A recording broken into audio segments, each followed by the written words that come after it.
Our team has chosen the ISA AI competition. We will build a predictive model to identify suspicious bank accounts by analyzing transaction data, with our success measured by the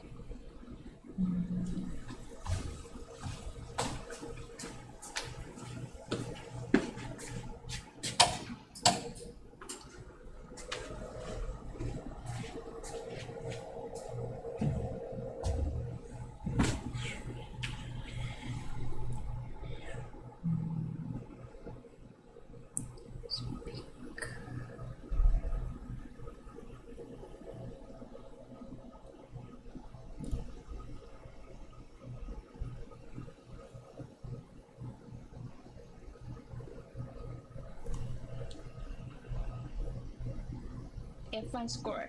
The first round submission deadline is on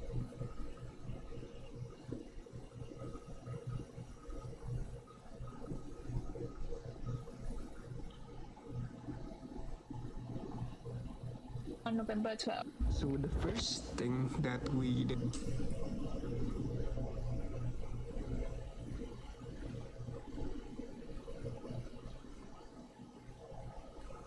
in the project is to explore the data first.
We overview the data, we try to understand the data structure that we are given.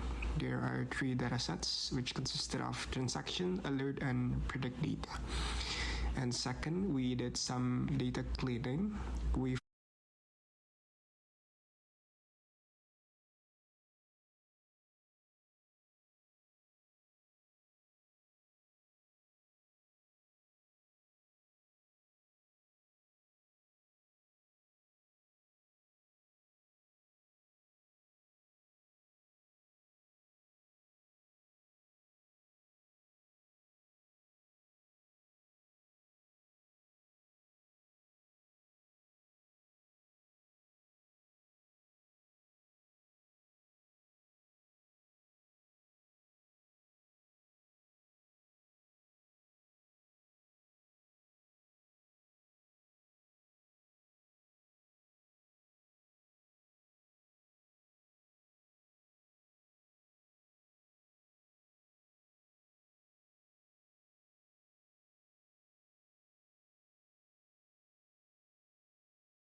out that there were no missing values, but there were quite a few of duplicated transaction data, and we decided to drop it. And third, we did some EDA to create graphs and pull out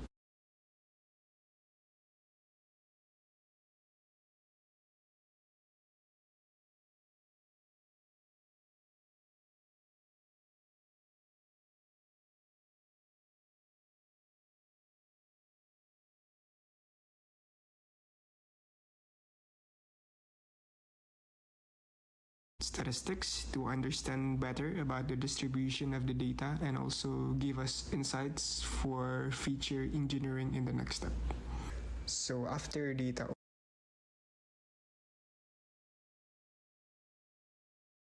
overview, we continue with the data pre-processing. The first part is feature engineering.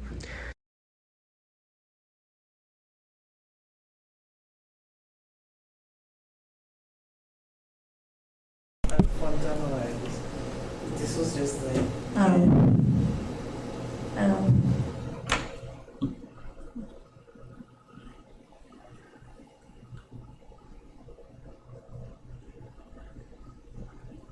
this is my kind of project. I'm trying the audio.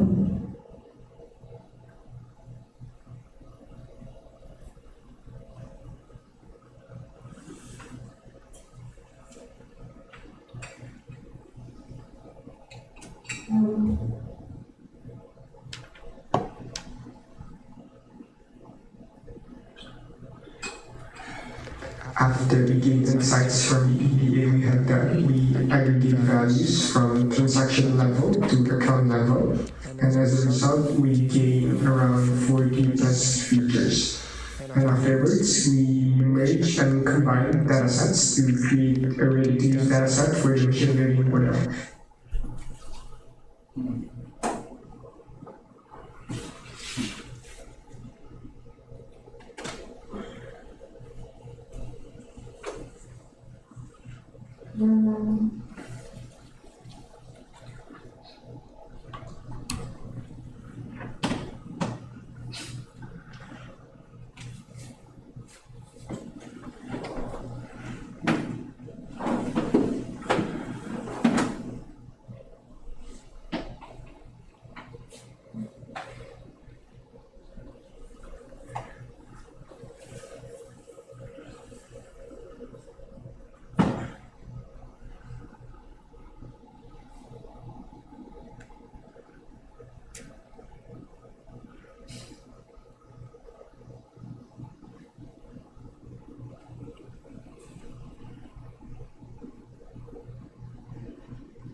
Hello, I'm speaking right now.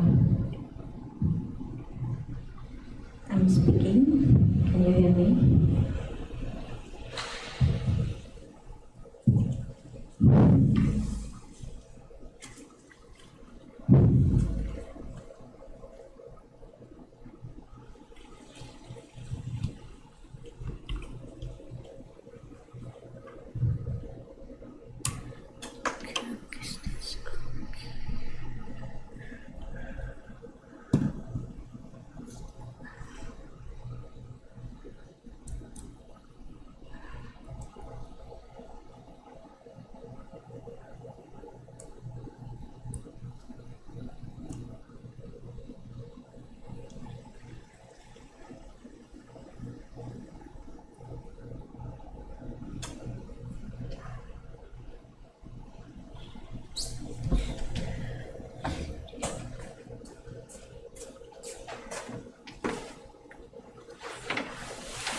so early. Yeah.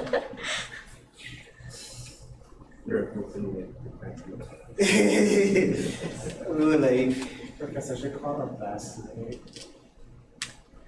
It's so windy outside.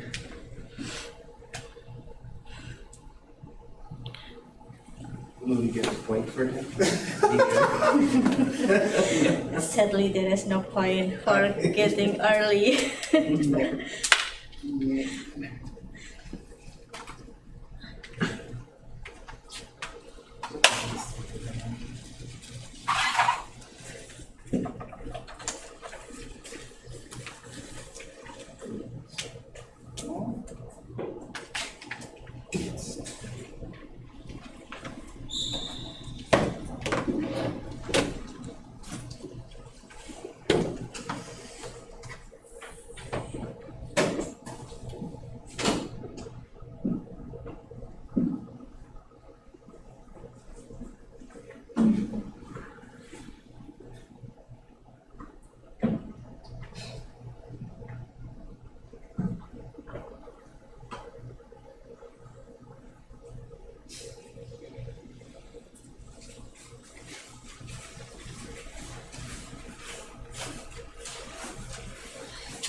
No.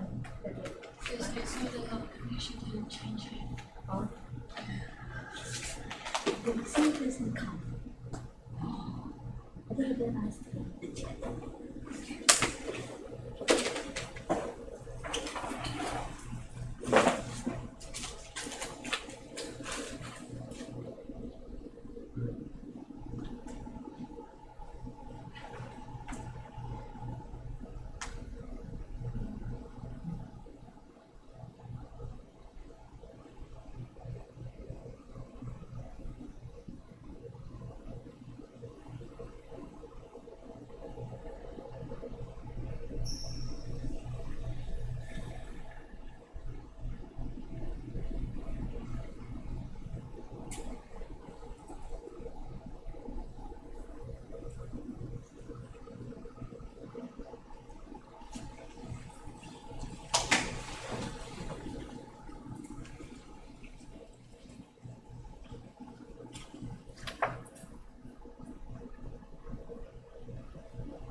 students would you look like? Of course. I wanted to ask the thing. Listen. It's not difficult. It's not a difficult it's not assignment, difficult. but it's like I Another- now understand why they give us something to do it. Yeah. It's like, the procrastination of it was like I spent like 3 days on a straight going through the queries because I have to still I'm finished writing the query because what I did I'm using back the same New York because it was easy to find data on New York. So I'm using back New York, but I found bus data and I found hospital data. So I'm gonna find the spatial relationship between the amount of buses in a particular region. I think I have like 4 queries. So 4 queries. If they don't work out, whichever ones, as long as I have 2 that work, works, I'm good. So I'm gonna use like the census data to see if the hospital is a particular location is sufficient to cover the amount of persons within the vicinity. So I'm gonna do a special relationship with that as well. Because then I was trying to find the population data, but the US is being an asshole, so you can't download the census data. But I just try. I will get it done, but it's like my issue is the program. I don't know how to use it. So it's like when I go home today, after I'm finished going through C++, I'm spending night going through that because I want to start plotting the graph when I put in the data because I'm not finished writing the explanations with queries. Like someone else still to do and just clean up the paper and just put everything together and just make everything proper. But other than that, yeah, no time will be. I think the other teacher is probably saying no. What? It's probably the same because then remember exam is like in 2 weeks. Yeah.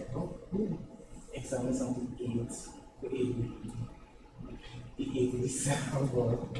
For days of like yeah. So that's why like I'll try to ask You can get it.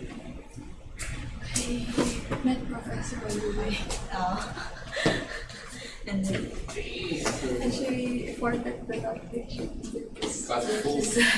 yeah. We're waiting for you. Go. Wait.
on Saturday.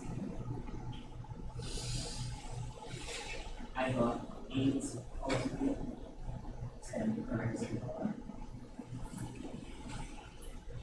The 10th question, the 10th question, it's right, but when I copied the information from the PDF, when I copied it into one compiler, and when I didn't realize that it caused it to filter. So it had like numbers from 1, and then it had E something, and then you had a name. So you had to filter which one had the Paris, which name had the Paris number. So when I pasted it in, I didn't realize that it puts 80 first, so then it does it equally as well. Because the first two, everything else that I ran in the script. So then when I went out and I come back, I realized I was that. And question 8.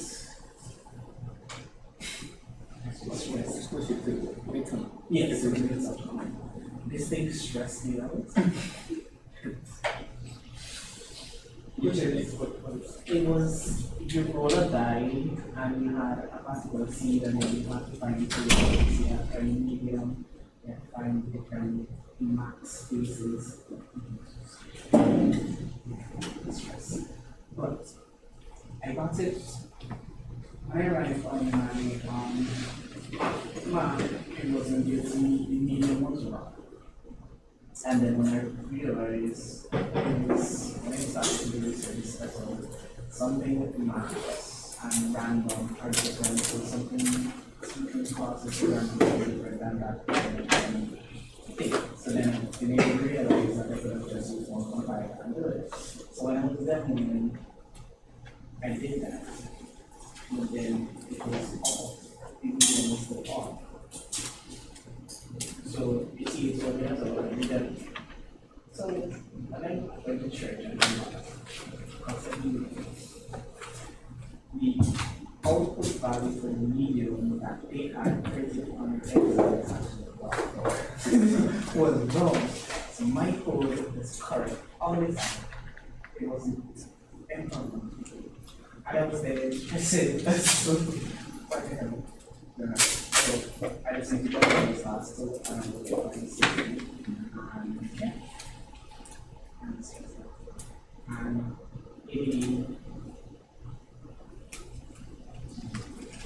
I finished writing the queries, so I just need to mark them onto the system.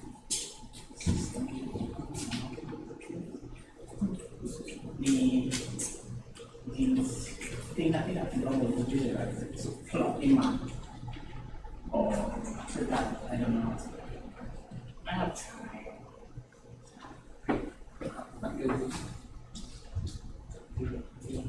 Yeah, I'm gonna finish it by next month. I'm gonna finish it by Wednesday. There's exam versus and Wednesday. You have new materials. Yeah, I'm gonna check that out later. Because I'm actually going to those states. Compared to the last 4 weeks. I started the work realizing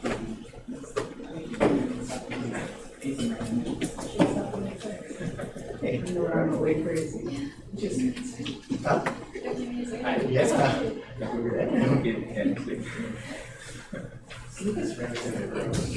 Sleep is overrated. When this semester is finished, you sleep it. Not even there.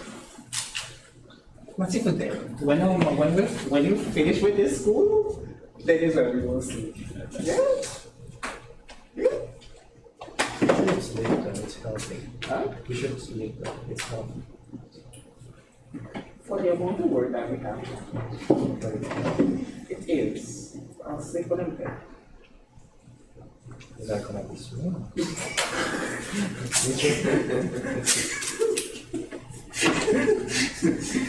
See, if somebody finds you in a ditch somewhere, I think they'll know it's me.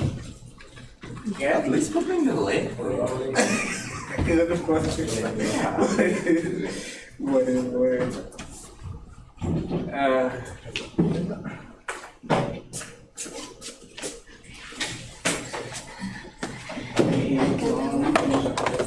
I've always wanted to be.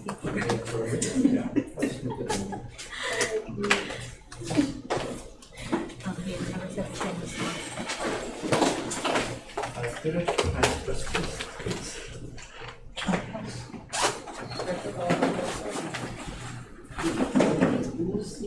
Do you guys see what it is? This or a laugh? What is that? This is a 480. Wait. Think of it. Isn't that? Not to. What is going on with my mom? I started to look at it yesterday. I'm like, What love? what is Yeah. You can direct your queries. No, then because I literally started, I was like, I opened it and I'm like, okay, let me start looking at it and actually start trying to figure out what is going on and what is he talking about. It's like,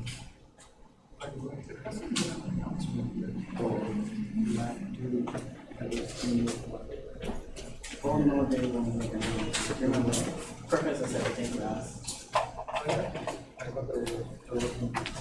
But if you look on your, if you look at the, MTH, yeah, MTH, the deadline changed. Yeah. You're welcome, mate. How do you want me to die? I already told good boy. Here.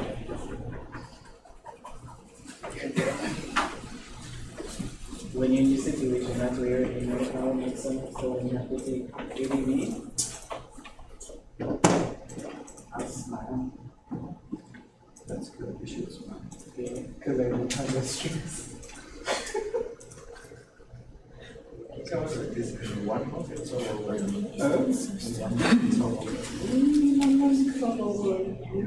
See how I was first week of December. I think every day will come from Exams. I feel bad for my So, Yeah, but you, but we still have ADV to do. We have a whole, we have a whole operating system to change build. the slide. Yes.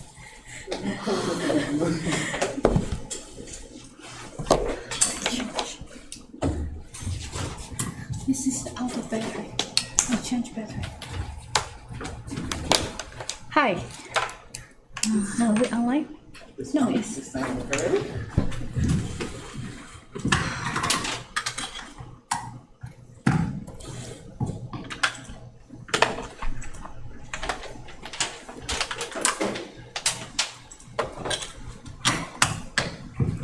Thank you. Thank you, guys. I'm sorry for the late. Okay, I was changing the slide at the last moment. I forgot something. Pierre remind me about that. And so here is the Slido QR code for today. And then we're going to do something a little bit different. So we will start for our session and then have progress report later. Okay. Guess not many people show up right now, probably because they think it's a progress report. But we are going to have the lecture first. Okay, I'm trying to do self-comforting. We are trying to having the, because there are quite many things that we want to talking about today. Okay, so here are the slide on QR code. And so I apologize at the very beginning, I probably won't have the time to go to check the Q&A, and I will check later.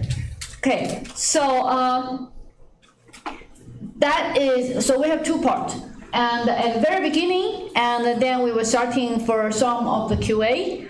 And some people actually say in the 1 minute reflection, say that they're quite confused with the graph-based approach. And then we agree because we go through them very, very fast. So as I mentioned in the previous session, sometimes if there are certain parts we go through them very fast, usually it means that we just want to give you some quick tips that they do exist some technique like that. And then so if you do not understand what it is, it's totally fine. Okay, so then if you just need to know that such idea exists. And some people do not really understand why we need to talking about the topic modeling and objective LDA. And then you can imagine that the topic modeling we want to talking about is a bit different from the supervised classification we talked about that before. Because supervised classification, you usually need to have some training label. And that is a technique to show that we actually can find some category. But sometimes people want to do that is they go through the clustering approach. So we're going to talk about clustering approach today. You will find out that they can do almost the same thing as the topic modeling. However, they are not clustering. Okay, so they are not LDA. So that is the part we want to show you the different technique. And this is a question quite interesting from 2024. And then I forgot to mention that last time. So there are some students asking that, oh, professor, if you're talking about different words have different meaning, so if I have these two sentences, and can the birds correctly interpret the word bank? Because you know right now, I'm near the bank right now, and at the very beginning part of the sentence, you don't really know which bank that you're talking about, right? But then after that, you say it's windy and the water is flowing fast, then you know that is not the banking company that we're talking about, is something related to river. And then if I say I will go to the bank to get some money, okay, and then you will know that is a bank. So these two banks, actually, they serve all as none, okay? And then you can also see that their position are quite similar, okay? They are in the very beginning of the sentence, and then afterward they have different. So then we directly try, so that is part I did. I go to the bird, and then try to see here is a bank, and I get the embedding, and I get another embedding of the bank, and then I try to do the similarity comparison. Then you will find out these two banks actually similarity score are quite low. So which means that the bird can really identify the different bank, even though the position looks the same. Why? Because the contexts are different. Okay, so and then that is the example we want to demonstrate. So you will actually know the embedding will affect by the position, affect by the segment, and also affect by their context. Okay, not only the embedding and position and the sentence segment is also affected by their context. Okay, so some students say, Professor, you go through things very quickly last time, and then Pegasus, then I actually not that sure. Actually, Pegasus actually are not being utilized quite often right now, because that is more like, you know, a lot of computer science technique recently, they are quite easy to get outdated. Okay, like after 6 months, they are outdated. But the reason we still want to introduce them is because we want to show you how they try to kind of fine-tune the LLM by utilizing different way to ask the LLM to guessing. And then by just changing their task a little bit, and then you will find out that LLM actually will perform better than before. So that is just an example how I changing the way to do the training, and then I can improve the result. And so then afterwards, so we finish about the QA, and today we want to talking about the clustering. And here's the outline. So already we finished about the QA. We were talking about two different major problems. That is K-mean and K-mediated, and median. And then after that, we have progress report. So our progress report actually will stay in the end. And then before I talk, let me tell you that I went through the score that TA tried to give that to us, and then we currently also having a rank about every group, what is the leaderboard rank on each competition. So then I realized that quite many groups do a very good job, I think, okay? So then we, for example, in the Kegel team, we do having some team in our class, they are top 10, kind of almost top 10 around the world. That is good, right? Even though that the competition is not end yet, but that is a good thing. Okay, so first that we want to talking about clustering. Okay, so what is clustering? And we have 2 sessions about the clustering, and then afterward that next week we might give you some exercise about when is the time then you can probably utilize clustering. Okay, as we told you that the data mining involves with different kind of technique, like large language model, the text mining part, and the large language model, word-to-vec, and the classification, CNN, RN, and then different kind of the simple backpropagation, naive Bayesian network, and so many different things. And then I know some people probably already thought about why I need to learn so many. Why? Well, then you know, if you took the machine learning course, you realize one thing that, or like after we learn the transformer, you will know one thing is transformer actually talking about attention is all you need, right? Why they need to have multi-head attention? Why the multi-head? Actually, you see the birds, they actually having like 18 to 24 multi-head.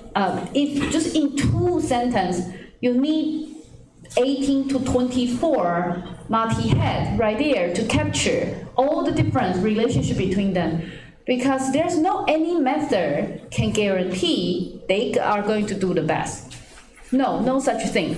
So the reason we want to give you so many different techniques right now is because we believe in the end that you might need to combine a lot of them. So for example, you might have a naive Bayesian network right here. Okay, you might having like LLM, and then you might having something more. There are so many things. And then one very simple way for you to working on that is there are so many different models, and then you give the data. First, let me tell you, this is the easiest way that you can thinking of. So given the data coming right here, and all of the model have the data, have the problem that you ask them to come up something with, and then after that you get an answer. So all of them also have the answer. But you just need one answer. So what you can do, you can aggregate them. So for example, you can do something like right here is a voting. Okay. Each one of you actually talking about what your opinion right here, and then you vote. And afterward, then you take the majority to become your answer. That is a very simple way for do the aggregation. And of course you can say, no, we can actually do much more than that. I can something be combined first, and then afterward we send to some other things, and then after that we send to another thing, and then in the end that is my answer.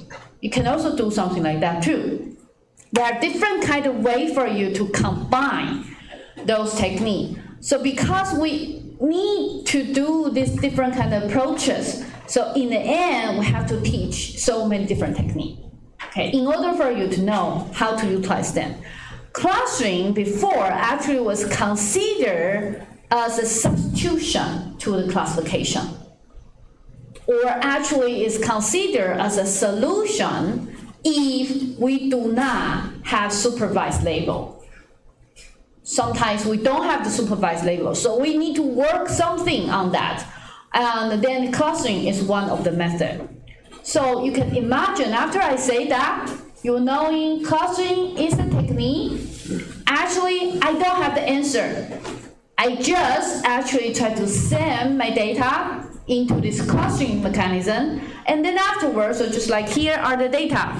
You have so many information right here, and then we send that to clustering mechanism, and afterward, they are going to cluster those groups. So they basically just try to group the item.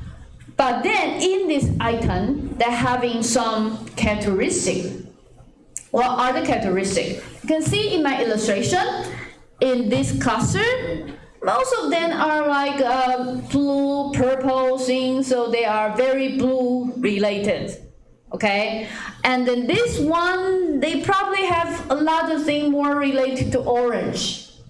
And some other things actually having a different part. So you can actually see inside the same cluster, they are kind of similar to each other. So that is the first criteria. In the same cluster, the objects are similar to each other. But if you actually are picking one element right here from this cluster, you compare with any other element in other cluster. And then when I try to do some distance measure or similarity measure, that need to return, they look different. Okay, so in the same cluster, they should be similar to each other. But then if they are actually apart and then being separate in a different cluster, they should be very different. And then who should be in the same cluster, who should be in a different cluster, we don't know. That's a problem. We don't know in advance. So clustering techniques are going to define that for us. You know, that actually makes things become very difficult because when you try to do the supervised learning, okay, you can actually utilize your golden label to guide the classification technique. Hey, you made something wrong here. Come back here. Okay, that is how the golden label being served, to guiding the classification technique to move to the direct track. But in clustering, we don't have that guiding. We actually just like go on and say, here, that's your chances, and then do on your own. So for example, we have the people right here in this classroom. I'm sorry, online people are not able to see them. If I told you, guys, you need to be separate into 3 groups. Okay, in these 3 groups, by the way, we don't have the time to go with that, so you just imagine in your mind. In your mind right here, you say 3 groups, okay? In this group, people who are similar to each other should be in the same group. In the other group, they should be different. Okay, so I just give you this guideline to you. Try to separate them. Then you will find out afterward, after you try to imagine and ask you to output your data, the way you cluster will be very different. And then you do having your reason. Say, why I want to do that? Because we come from the same department. We open up to IPSA, so we're working very close together. We are good friends. They are not a good friends, so they have different kind of way to doing with that. Why? Because you will find out every person will having some of the attribute to describe that person. Okay, which department you come from? What is the gender? And then the hair, long hair, short hair, or like the skin color, and then how tall they are, and how smart they are, how handsome they are, how beautiful they are, blah, blah, blah, so many different things. But not all the features are equal important. Every person, when they actually consider that, they might having their own preference, saying that, I think the hair, length of the hair is not that important. Let me try to delete that, or I try to give the very least weight. So in afterward, when we did not give you any guideline, you might come up some cluster on your own. And then, can I say they are not a good cluster? It's difficult because maybe it makes sense. Okay, clustering technique having the same thing. But then sometimes because we don't know, so then afterward we need to do some afterward measurement. What is afterward measurement? There's only two things that we can measure. To actually compare, are they similar together in the same cluster? Or are they that different as compared to other cluster? So we might need to utilize that way to somehow evaluate how good the cluster is. But in classification, it is not. In classification, I just need to compare precision, recall, accuracy. Okay, so or some other thing to estimate the correctness, or like in your, if you try to do the neural network, they're talking about the loss. Okay, but it's different from what we did with the clustering. Okay, so after you knowing that, then the next one is what is not cluster analysis. Of course, not supervised classification, we already mentioned them because they already have the class label. Second, it shouldn't be just segmentation. So for example, I already know that your student ID number, and then I segment you based on the student ID number. That is called segmentation. We do not consider clustering. Clustering are a little bit more complicated than the simple segmentation. And the third one is you can actually thinking about, can I do query? So can I query like, whose ID actually have 005 inside? And that is more like a query. And no, that is not clustering. Okay, and all the things that we're talking about graph, they are not being mentioned. So clustering is a little bit, not this, not that, not that, this. So what is that? You need to consider so many different kind of feature together, and then utilize your distance measure to somehow group them. Okay, so then afterward we know, so what is a good clustering mechanism? Good clustering, actually they are the intra-cluster similarity is high. Intra-cluster similarity. So intra-cluster is inside the cluster, and the inter-cluster similarity is low. Actually, I'm not so sure if you're having the same problem as I did. I remember when I learned in college to understand what is called intra something and inter something, I always confuse. Because one is within the cluster, one is different from that. So then afterward, how I remember them. So if you have the same problem as I did, and actually when I see inter, I was thinking about international. So then you know international is across different country. So inter is across different clusters. That is how I try to utilize this way to remember. So if the inter actually is across different country, then you will know intra actually is within the country. So that is how I remember, if you have the same problem as I did. Okay.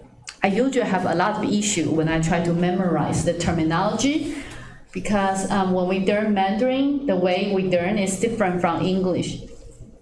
Oh, by the way, you guys also need to know one thing. It's not related to data mining, but it's something I just come up with.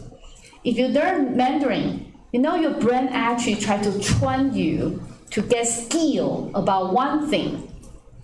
That is your ability to recognize the graph. Because Mandarin is really graph. A lot of Mandarin characters are graph.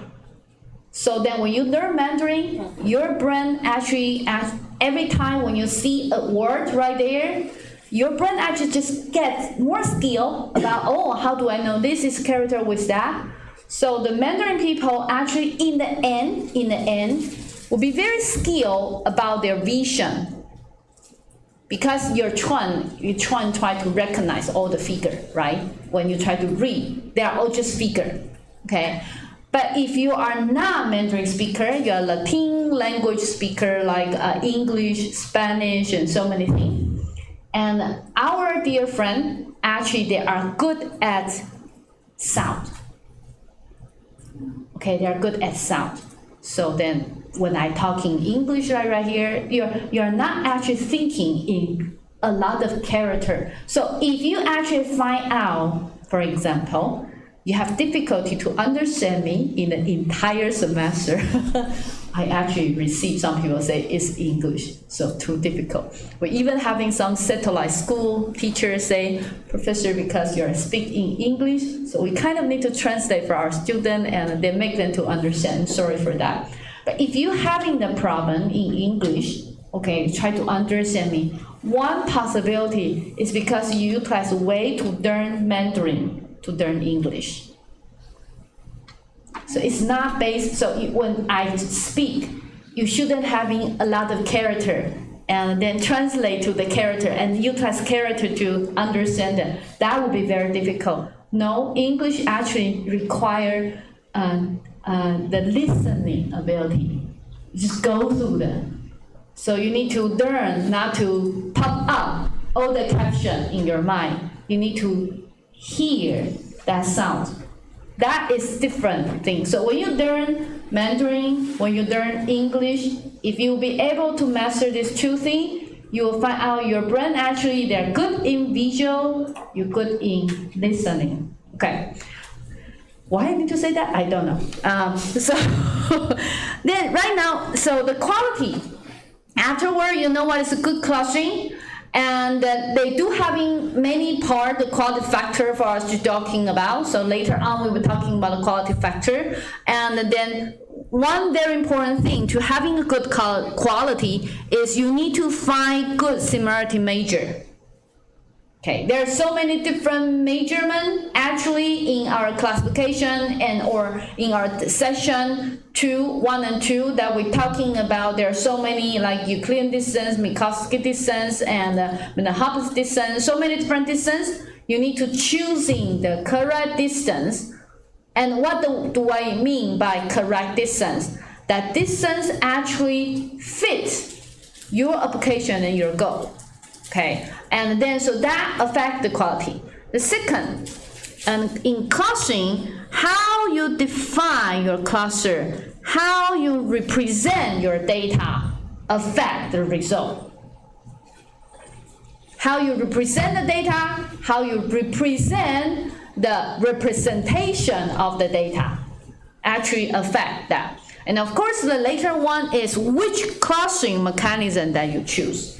So they have 3 different parts. Of course, we are going to talk about 3 of them one by one.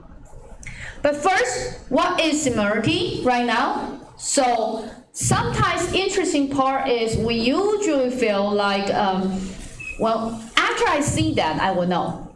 Okay, to see is to believe. Right now, you know, with the large language model come out or with the GAI come out, to see doesn't mean that it's really believing, right? So let me try to show you, that is my photo. Okay, when I was young and when I was mature, okay. And then, so actually I know they are the same person. I asked some mechanic, because they don't know the answer, so they can do the clustering measurement thing, so find some similarity measure to check the similarity. So they say these 2 pictures, some computer, I really run some computer mechanism. They say these 2 are actually 60% or 61% of similarity. And I try to try another picture. Actually, the 2 young pictures are me about the same age. You can tell, right? They're about the same age, right? No, you cannot tell, sorry. And then, but I think that the look the same, no? He even have almost the same hairstyle. My mother liked to dress me like that when I was young. Cut out all my long hair because it's too difficult to maintain. So, and then do this one. And then you actually will find out the same similarity technique. Actually say the right-hand side, this one, similarity is higher. Okay, so I actually, in the end, I tried the 2 young picture. If they are symmetric, so what I meant, if they are really, really good, because these 2 actually 61%. This one are almost 79%. So when I actually measure these 2 pictures, the similarity should be high or low? Should be high, right? But how high? Let me ask you one thing. Do you think it's possible the similarity measure probably were above 95%? I actually have difficulty to know the online people, but let me try to ask the people in the classroom. You think the similarity actually will be above 95%? Raise your hand. 1, 2. Rest of them are not. Let me try to tell you what is the result. Woo! Did you find out where? Actually, that I picked this example for you to understand that sometimes that we kind of trust our measurement, think they are good. But if they are not that similar, supposedly when they set up to compare them, they should have a less similarity value, right? But the same technique, actually they try to show us that the output one are called 100% similarity.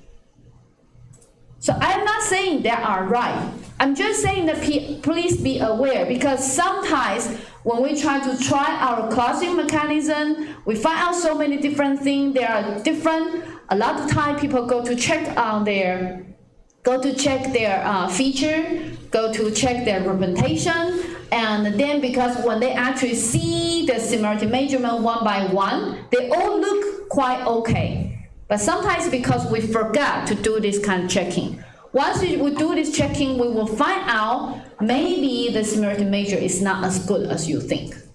Okay, so that is just an example for you to know. So please, right now, understand, when you try to choosing the matrix, symmetry is one thing quite important in the clustering mechanism, symmetry.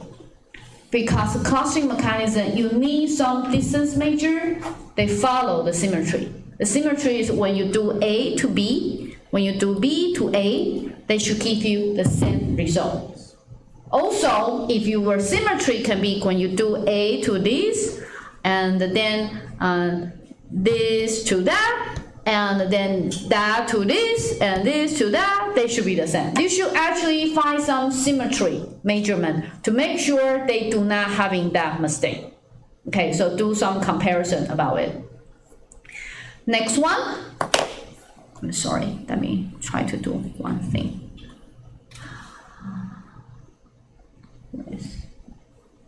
Slide 2. Okay, so let me try to do this one. Okay, I already opened some slide 2 and allow you to vote. So right now we want to talking about distance measure. And here is one example. You having this pair. You have that pair. You have this pair. Okay, different pair. Shoot. So let's try to take a guess. Do you know which pair? Actually, they having the smallest. I forget. I asked largest or smallest. Let me see. I don't remember. Which one have the smallest distance value? Go to vote. So that should be gorilla or this Peter or that fingerprint. Which one supposedly should having the smallest distance?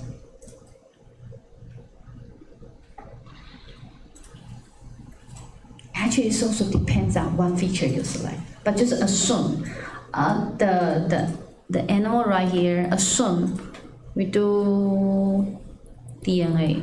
How about that?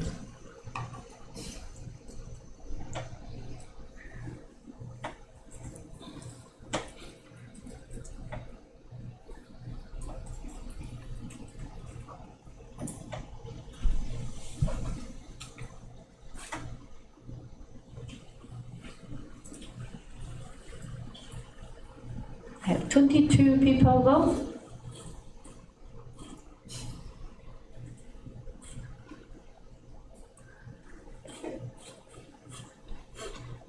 Oh, I hope it's not just the people in the classroom. Today, online people supposed to have people, right? Right now, the number is almost the same as in class. Do we have online people? Online people, hi. Yeah. Please. Huh? There are 46 people. online. How many people? 46. 46. So suppose you should have online people. Okay, fine.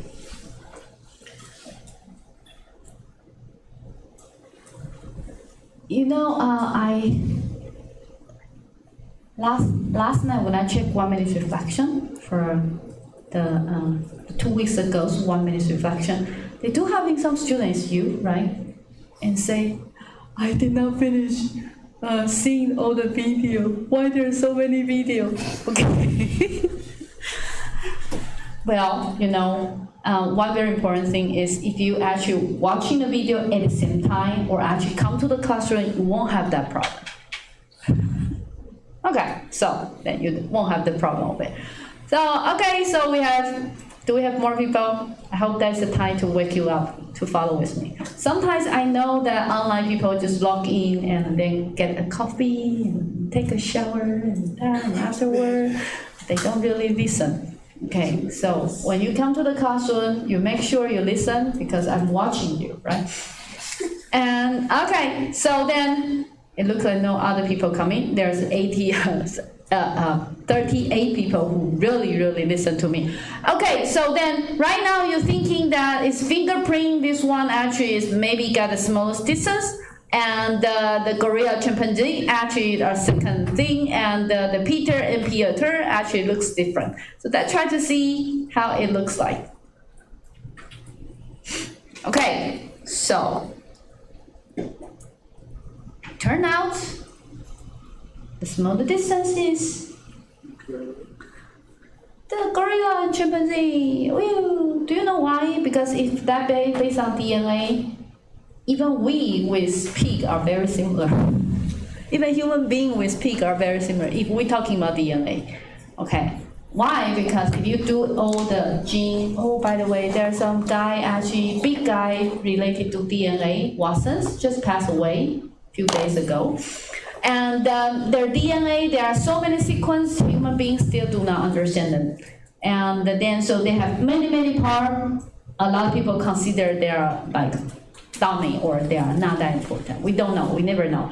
Okay, but if you compare DNA, yes, these two species, even though they look different, but they have the smallest distance. The largest distance actually are this one. Do you know why? Fingerprint, if you did not study them, you will find out they are quite similar because they just bunch of lines. But if you study the fingerprint like this one, actually, we can tell you they are very different. How different they are, okay? So you can see the shape. The shape more like here is something like that. And then there's a shape. You see, if you base on the shape, they will look different. That is how people actually can utilize fingerprint to identify who are the person, because they can find different feature right there. Okay, so why we want to working with that? Because finding the correct distance and extract all the feature among them, they are important. And then, but before we directly go to the clustering, that was trying to talking about some requirement about clustering. First, they need to scale. We're talking about scalability in data mining. If you see that term, scalability, it means when the number of the data increase, okay, I hope the speed or like the time I spend for the same technique right there shouldn't increase too much. That is called scalability. For some technique, if the number of the items increase, the time try to spend on them are exponentially increased. That we do not consider them scalable. When we try to consider they are scalable, they most look like a linear growth with your training data. So if that is exponent, and that is not good. Okay, so the next one, also very important one, is called insensitivity to order. Clustering, we don't care about the order. You will find out LLM care about the order. How your sequence, how your words get into the data are important. Clustering, we don't want to do that. So that is why we say right now clustering still play a very important role. Because maybe they do having a reason are hidden if you take out all the order about your data. Okay, and the clustering, very important is you need to have ability to deal with noisy data. Actually, I think in most of the data mining technique, we try to clean out the dirty data, but we also hope the technique we're choosing actually are tolerant for the noise data.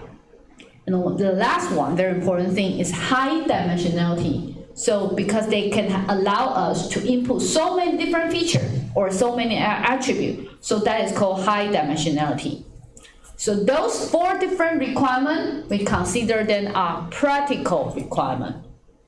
Practical, because if you do not go through, so you can imagine they are basically the basic requirement for clustering. And then if you go through the textbook, they're going to tell you some more clustering requirement. So for example, you might need to find a cluster with arbitrary shape. Some cluster can only return the sphere shape of the cluster. Sphere, so they are rounded. Okay, why? Because rounded is easier for us to working with. And sometimes they will feel like if we can have some arbitrary shape of the cluster, it might be good. And so I consider them are optional because they are not mandatory. They are not mandatory. Sometimes you can try. We do have different clustering mechanism, and some of them can do sphere shape cluster. Some of them can do arbitrary shape. But when we try to try on them, we usually try both of the technique to see which part actually come out the best result. Next one. There are, for example, they will be able to deal in different type of attribute, or like you don't need much of the domain knowledge, or you can actually allow you to input the constraint, or you can actually even explain and have better usability. I consider them are more like research challenge. So different research, they're working on that. Also, my clustering technique afterward, I can interpret about them, something like that. And so, but in our course right here, we basically do not talk about this. We basically do not talking about that. They are more like advancing. If you want to do work with that, go to check some paper. Okay, put this keyword like the constraint-based clustering mechanism to see what is the research come on. But in most of the textbook, we mostly emphasize on this too. Okay. So then afterward, we're talking about different type of the cluster. So first, we call them well-separated cluster. Just like if this is one cluster, here is another cluster, here is another cluster, well separate. The easiest way for us to working on. However, it's too ideal, so most of the time, in practical, we don't have that chance. Next one, we call them center-based cluster. You will find out as compared to the previous one, every cluster are well separated, they are very far away to each other. But the center-based cluster, they are not that far. So sometimes we need to find the center. You can imagine that this center-based cluster actually will bring some problem. How you represent the center will become of one very important issue. Because like these two clusters, they are too nearby. If you do not present your center well, in the end, it will be very possible they will feel like some cluster mechanism will feel that is the whole cluster. That is a difficult part. Okay, so the next one, okay, so let me try to, that is the reason I'm a little bit late today. So give you the class lottery for today, and the answer is our important part, K-mean. So today, after you finish this one, you need to understand what is K-mean.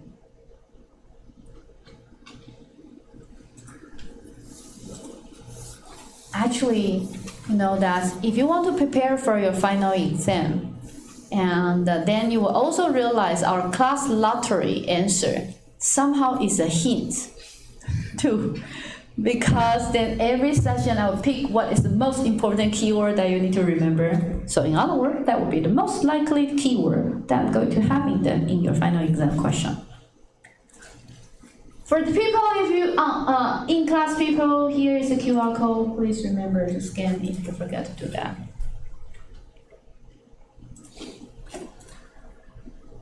And in the meantime, when you do this one, let me see if anyone have the question.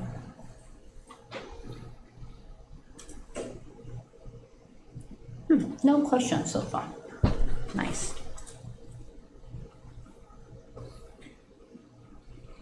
Okay, so online people, if you have a question you want to ask, and then scan this QR code, you can write question. Or if you just want to say hi, to tell me, Professor, we are here. Don't forget about us. You can write that in the question. I'm fine with it. I will appreciate that too. In the past 2 Saturdays, when you are input, in the past 2 Saturdays, I was having the class to the EMBA people. We having the not EMBA, I'm sorry, the executive AI manager class, something like that. They are like a vice president or some manager in the company, and at the time when they study, they do not know what is AI, so they come here to take another master, and then I have class with them. And then I realized it's very, very different from teaching you guys in my classroom. Do you know what's the major difference between I teach you or I teach the senior people and manager people? You know what's the difference? They'll cut you anytime. If they have the question, they will just, but professor, that is this one. And then so I actually will be cut like every 5 or 10 minutes. And then when I say something, they'll comment with you. No, that is what I did, and this. Okay, let me ask TA one question. Do you give people the sample question for the final exam yet? No yet. So can we do that this week? Okay. Because every week we have some student ask the same question. Can I have the direction? A direction for the, let me finish it. So then the senior people first, they are so good at asking questions. Okay, I appreciate that, which means that they are listening. But sometimes I impress the most is a lot of senior people, you need to know they are quite old. Some people then are above 60 or almost 70. And they come here to get another master, and in the Saturday they have the classes from 9, so they come and really sitting in there and listen. But the interesting part is, it looks like they fall asleep. It looks like because their eye closed, they even nod, and the frequency of their nodding looks like they are sleeping. But in next second, they're going to open their eye and immediately talk. And then the way when they talk, it looks like they did not fall asleep. Okay, you see that is the senior people, they are good. You feel they are sleeping, they are not. They pay attention to you, their eye just get tired. So, and then their head got tired, so they are nodding and dozing, but then they really can respond to it. You ask question, they open their eye right away and say their answer. Just like, wow, they are good, you know. So in order to become a senior or become manager, you guys need to cultivate that ability, I think. Okay, so the question right here in the slide though is, can we have the direction of the final exam? And then because TA told me they haven't give you the sample question yet, but then I will tell you that the most of the time when we having the final exam is we try to know, do you understand the concept of certain question? So we might give you some scenario and ask you how you are going to utilize the technique you've learned so far. Something like that. Okay, so the most important part is you need to reason your choice. Why this one fit, why that one did not fit? In the previous year, we do having some students, they did not perform well. The reason they did not perform well is because they did not write. They leave it empty. So there's no way for us to give the score.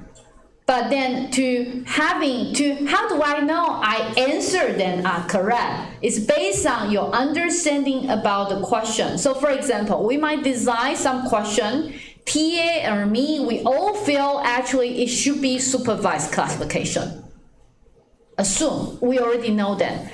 But then if your answer right is more clustering, and then it's different from our answer if you do not actually tell us the reason why you believe that is good, because sometimes you might be right. You can give a certain viewpoint. If you did not reason then you just say, I believe that's a clustering. But when we try to have the question, we think it's classification, then we will consider you're wrong.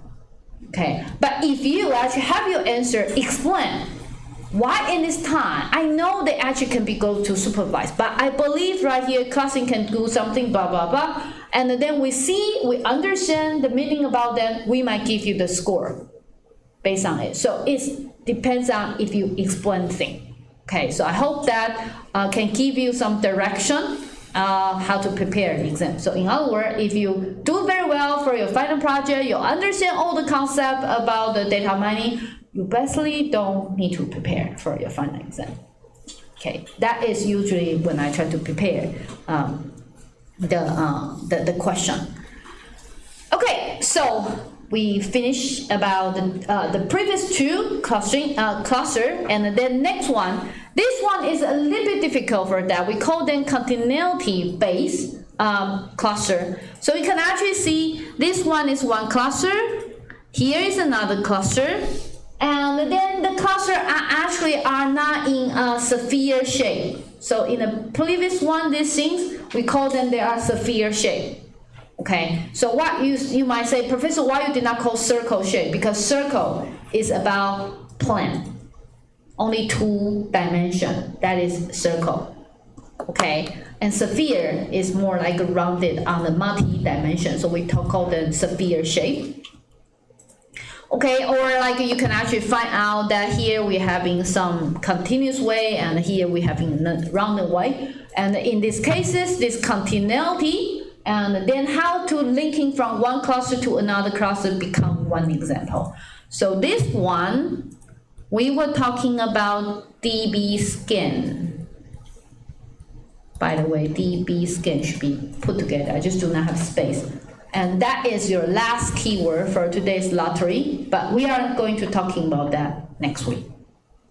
So maybe the key answer for next week will be DB scan, maybe.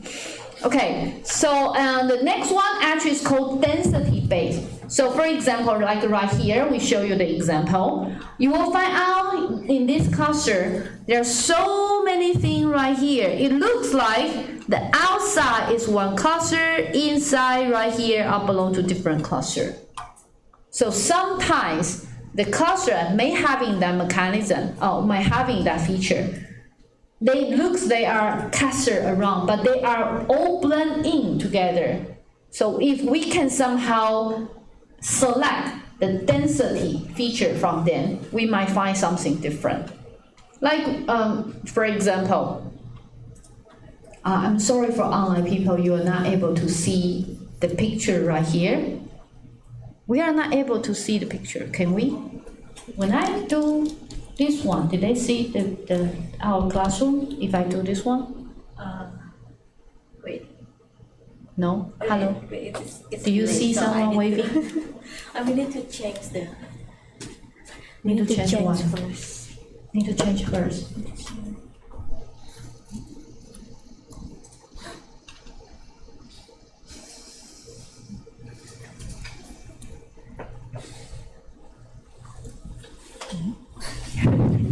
You keep selecting the wrong one.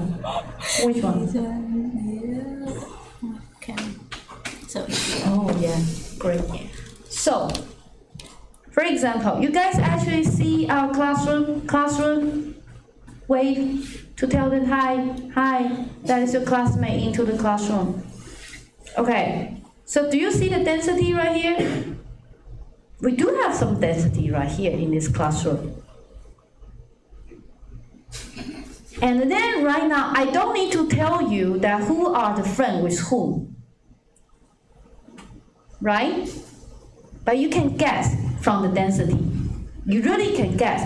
For example, like a gentleman right here, I'm pointing to them. Wave. You too. Wave. They are next to each other. The density actually is the distance between them are quite short. They are friends. I guarantee you, right? Are you friends? You need to say this. Okay, so that is density. And interesting part is, except for clustering, sorry, then we can switch back to the laptop, right? Yes. Okay, so it's interesting. Next time I need to remember to show your picture. So the part is density is one very interesting feature. Sometimes a lot of people always forget about that. But when you're having the clustering technique, some of the clustering technique do pay attention to it. So sometimes if you don't know where to looking for, but you say maybe I want to see is any density actually play involved with it, you can try clustering mechanism to give you that information. Okay, and when I actually switch back between them, I see there's another question. When you able to see detailed breakdown for our lab 1 score? Don't provide it, but if they actually The TA say they do have the breakdown, but we don't provide it because too troublesome. And if you need to know that, write email to our TA, okay? And then they will answer you, because some students, they don't care. And so we don't want to spend so much time on that. Okay, so another one is called conceptual cluster. It's a little bit difficult for us to working with that. They usually need some post-processing to deal with it. Something like that is certain cluster, they are different, but sometimes they overlap. But it's quite important for you to somehow moving them to become a different cluster, but then still understand some of them are overlapping. That require different kind of post-processing to working with it. So there are conceptual cluster, but in our clustering technique we are going to share, then we cannot directly deal with this kind of cluster. We need to do something afterward. Okay. So then afterward, we already talking about then another type of cluster is I don't care about what the shape looks like. I just want to know what are the objective function, and utilize objective function to look in the cluster as we need. Okay, so then there are 5 different type of the category when we try to do the clustering method. Okay, and then we have partition algorithm. This one is the most popular one. The most popular one. Sometimes I actually overheard a certain professor, they're working the clustering technique for their entire life. They usually say, actually, they can utilize one partition algorithm for their entire life with some tiny post-processing. Okay, and then we were actually talking about hierarchy cluster as well. We were also talking about density-based cluster.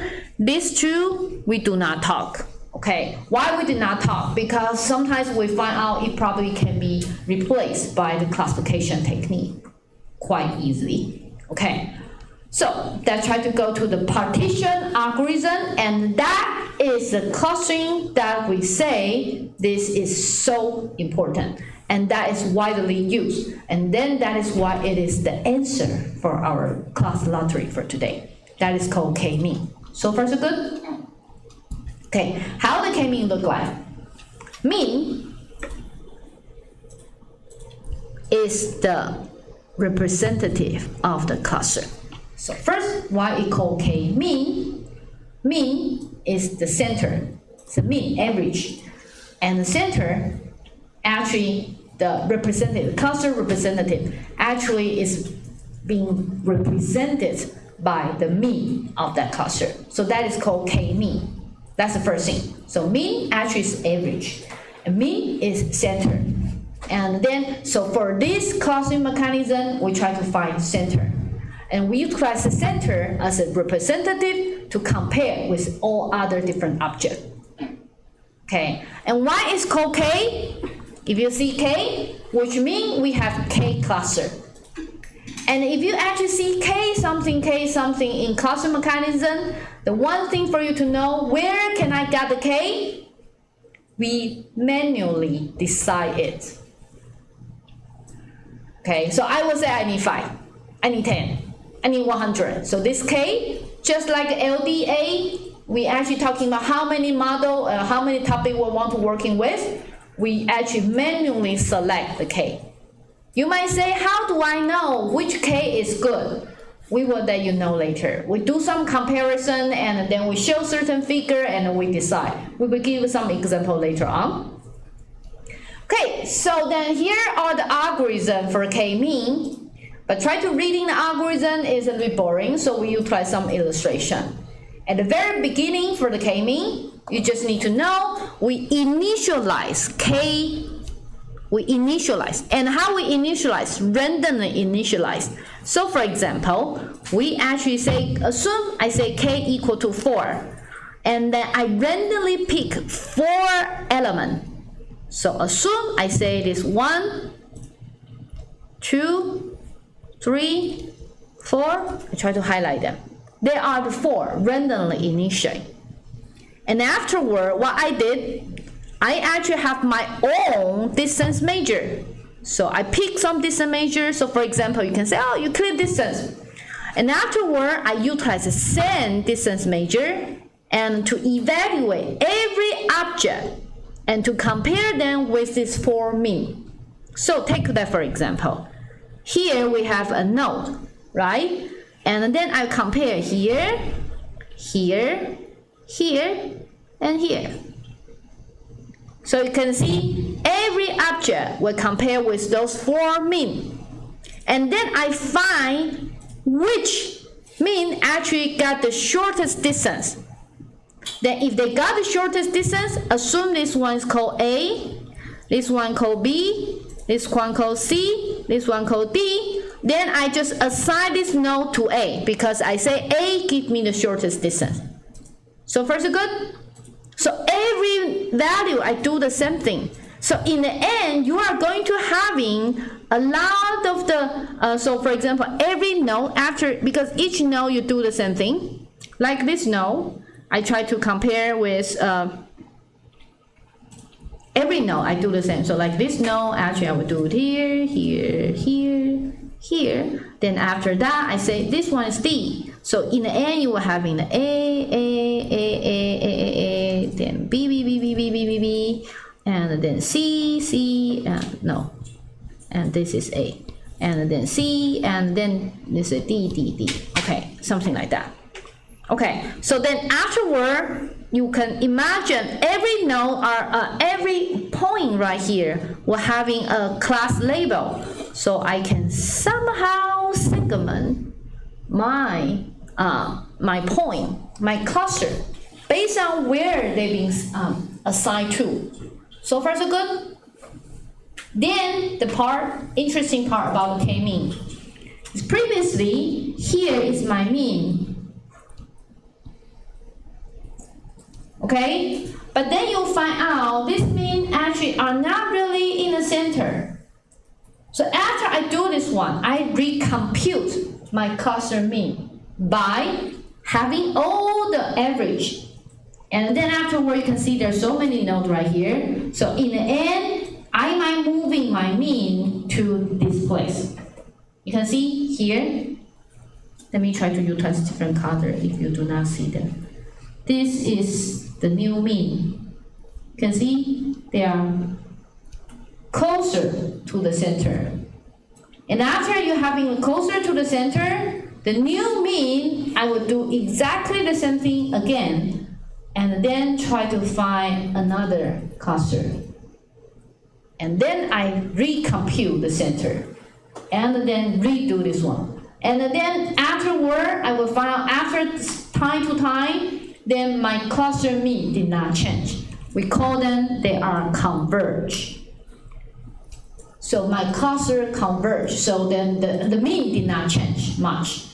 Then we can stop this algorithm. And that finished the K-mean. Simple, right? Very simple. It just consumes some computation time. Do the computation over and over and over and over. So far so good? But then because it's so simple, that is why a lot of professor actually was telling you that if I want to I want to pick one of the important clustering mechanism right here, I can directly use K-mean for all my problem. How? Okay, so there are so many different clustering, K-mean clusters detail. I don't want to talking about that too much. Like how to calculate the complexity. If you don't understand what is complexity, then just try to forget it. In computer science, people love to having a lot of things being calculated as a complexity. Then afterward, we'll be able to compare one method to another method. But if you don't understand, it's totally fine. Okay, so the K-mean, the most important part is the distance or similarity measure that you try to choose. Okay, you can utilize Euclid distance, cosine, correlation, anything that you can thinking about, Jacquard distance, anything that you can thinking about.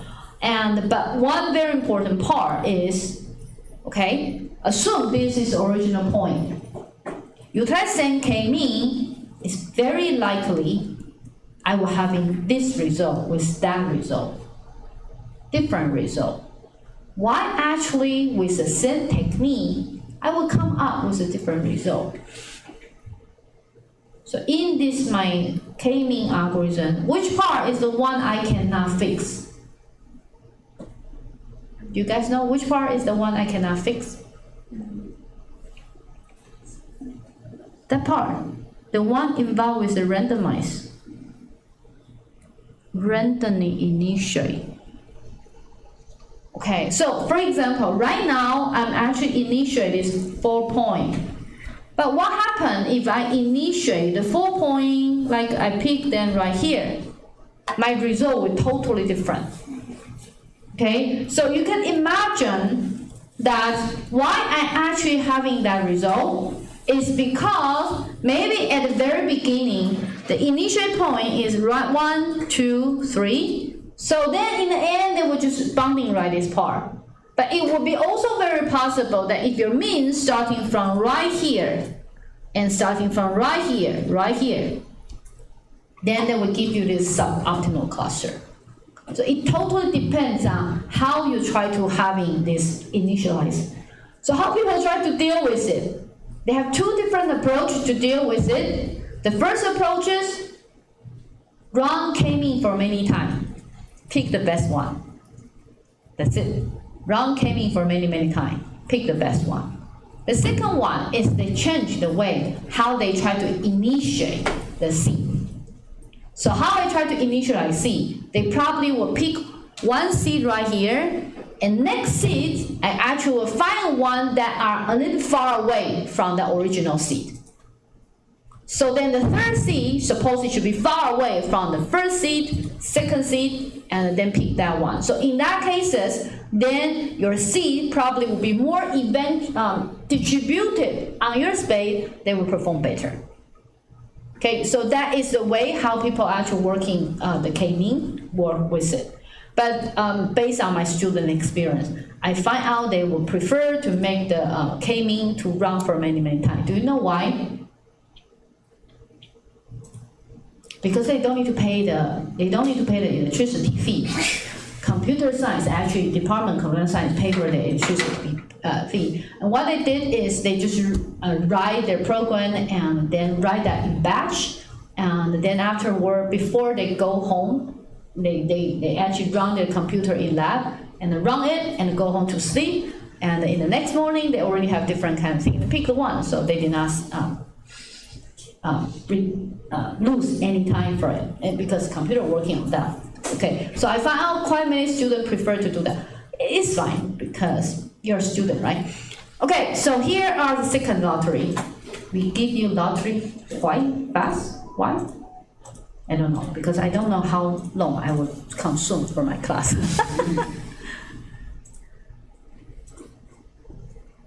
Okay, so we finished the K-mean. You suppose you should know the answer is K-mean. It's very important for you to know K-mean.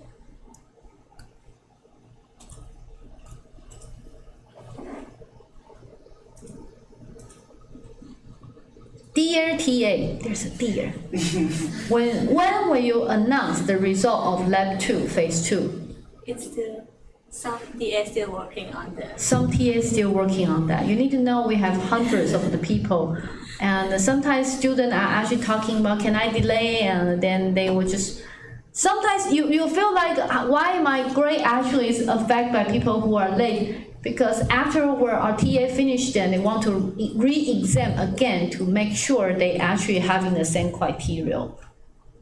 Okay, so as international student, our scholarship depend on high grade. Are there any way to support our grade? Work hard. If you ask me, I will say work hard. Okay, how do I say that? I cannot help with your grade. But you know that the high grade actually are not really that high, if I want to say something like that. I want to see the last one. Is that same thing? Oh, there's the same thing, no wonder. Okay, so just working hard, okay? Okay, so there's no any other thing I can help with you.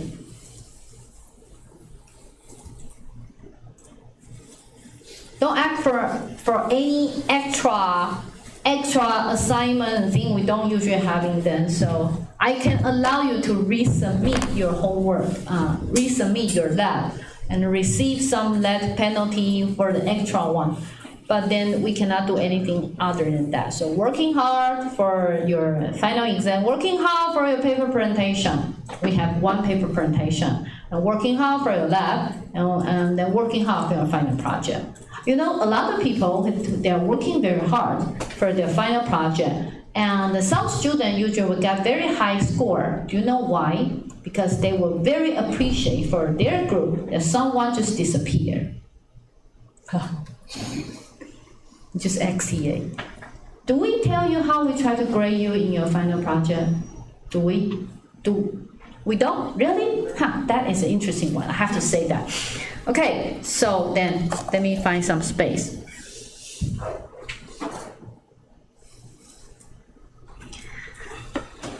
Here is your final project. So let me try to code an FG right here.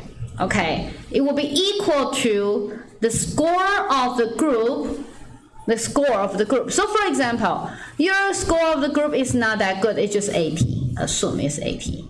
And then multiply by the contribution of you in this group. Okay, so assume your group have 4 people. Your group have 4 people. And then let me try to utilize a number easy for me to calculate. So assume it's 60. We usually will give you 60 if you finish submit everything. But then afterward that the rest of people disappear. Only you working on that, right? Only you. I mean, other people are actually 4 people in a group. You're only 1, okay? And then afterward, that your contribution, for example, most of people are for group, and then you say, actually I have another 3 classmates, but they did not show up. So it's not fair, Professor. I'm the only one working on this one. Fine. Because everyone supposedly should having 25 contribution. If you distribute your contribution fairly among all the classmates, it's 25, right? 100 divided by 4 is 25. But then you are the one who working all of them. So then you actually say, because they all disappear, only me exists. So I'm doing this. Do you understand what I mean? I'm doing 4 times work as compared to other people. Okay, so that is your distribution. This is your contribution. So your score is 240 in the end, but we only accept, we can only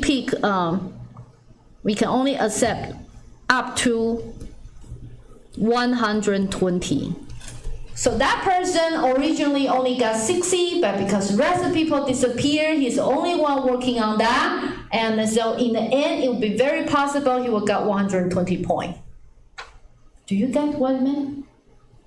So it will be possible. By the way, it is not usually like that, because some of the score I will tune in. I will tune. So for example, that if you guys do not do anything, we will tune. And to make sure, it would be very possible some group, actually, if certain people working very hard, they might having a higher project score, okay?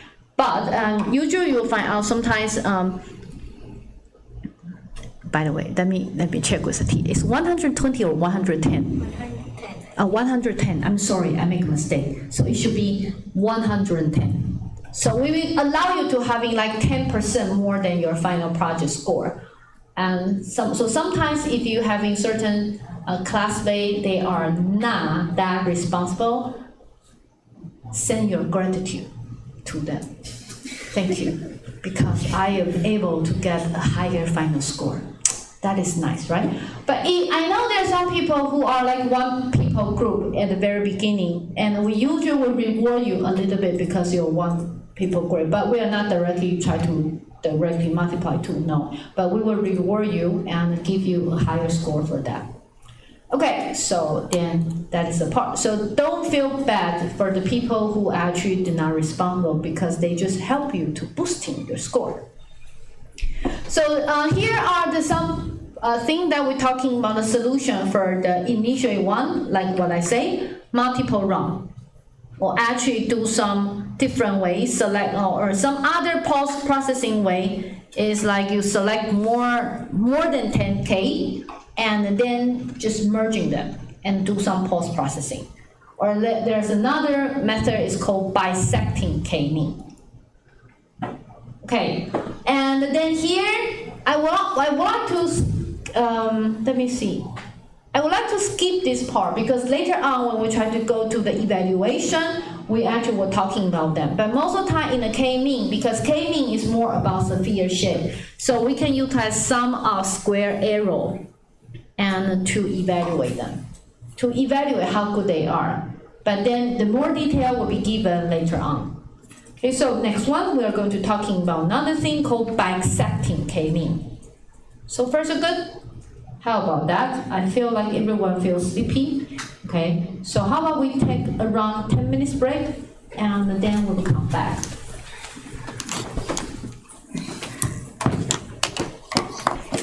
Let me get some water.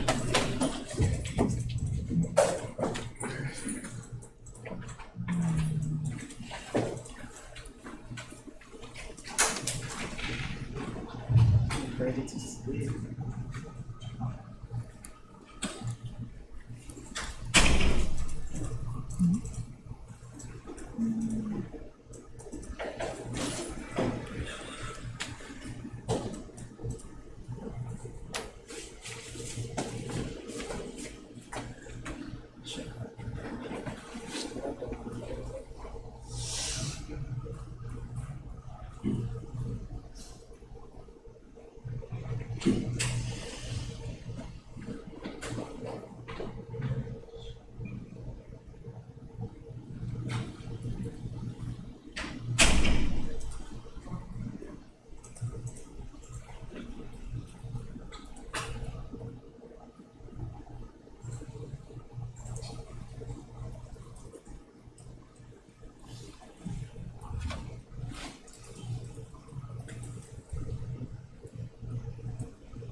For this typhoon, do we need to prepare anything? For this typhoon, do we need to prepare anything? Stop your food. Because you'll be lazy to go. Okay. How do you advise on that?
You do have some students say hi. Okay. Yeah, during the density part, the webcam part. Oh, really? Okay.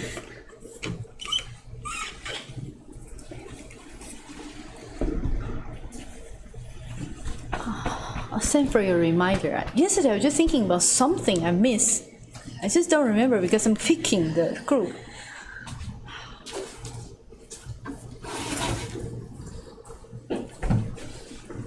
When you guys actually try to, the student hear me? I am with it. Okay. When you guys actually try to check that, you did not check the score? I did. I'm not sure about the others.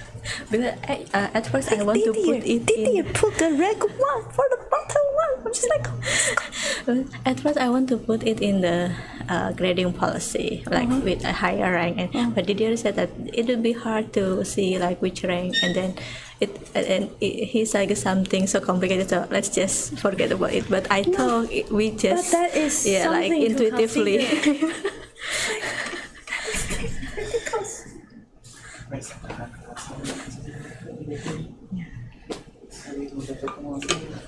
I think we select your group this time again. Again? I think, right? No, because I know.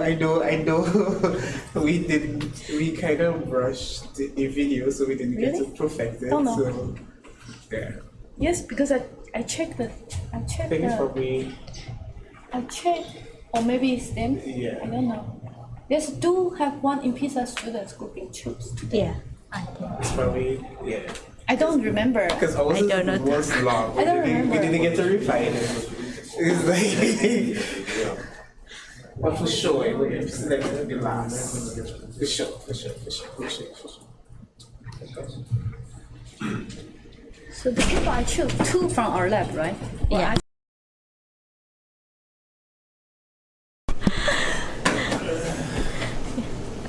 Unmute first.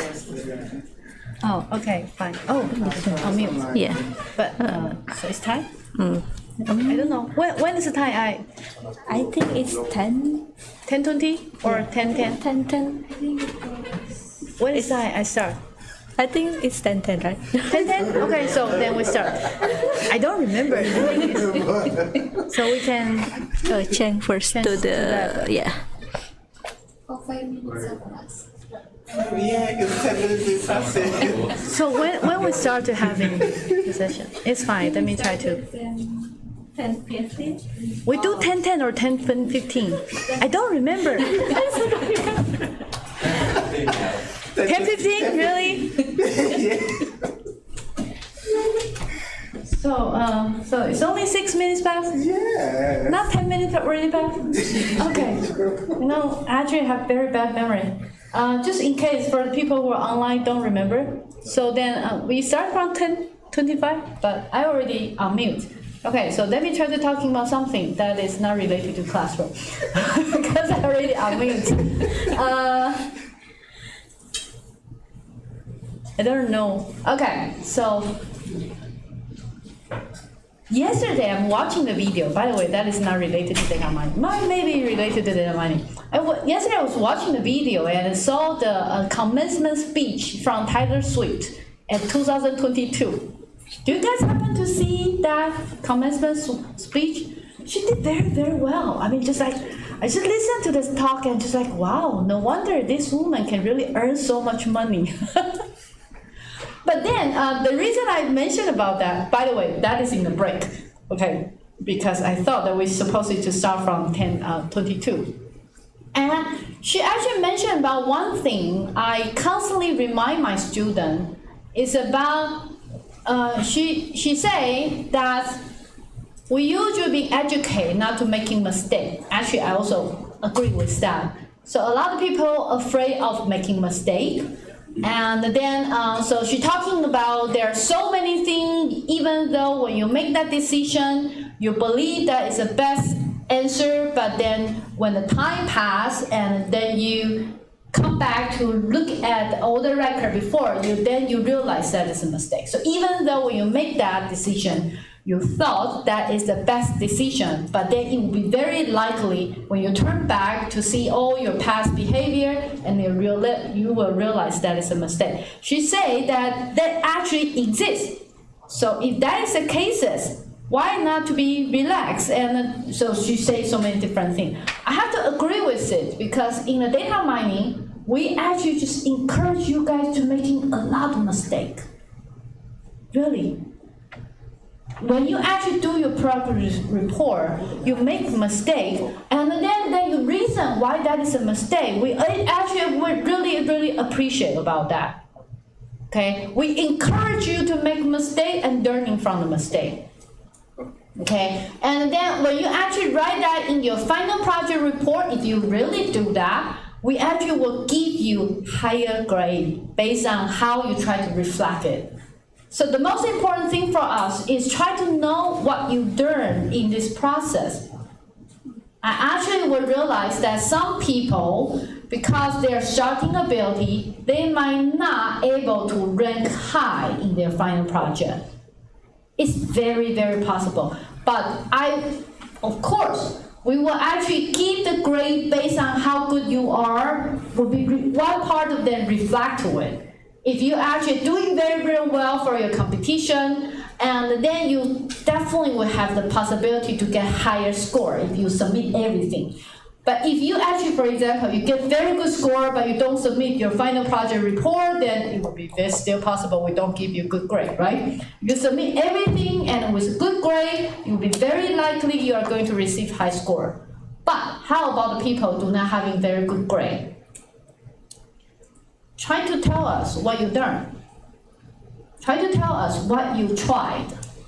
Okay, and try to tell us that if you have more resources, more time, what you are going to do definitely will actually boosting up your score.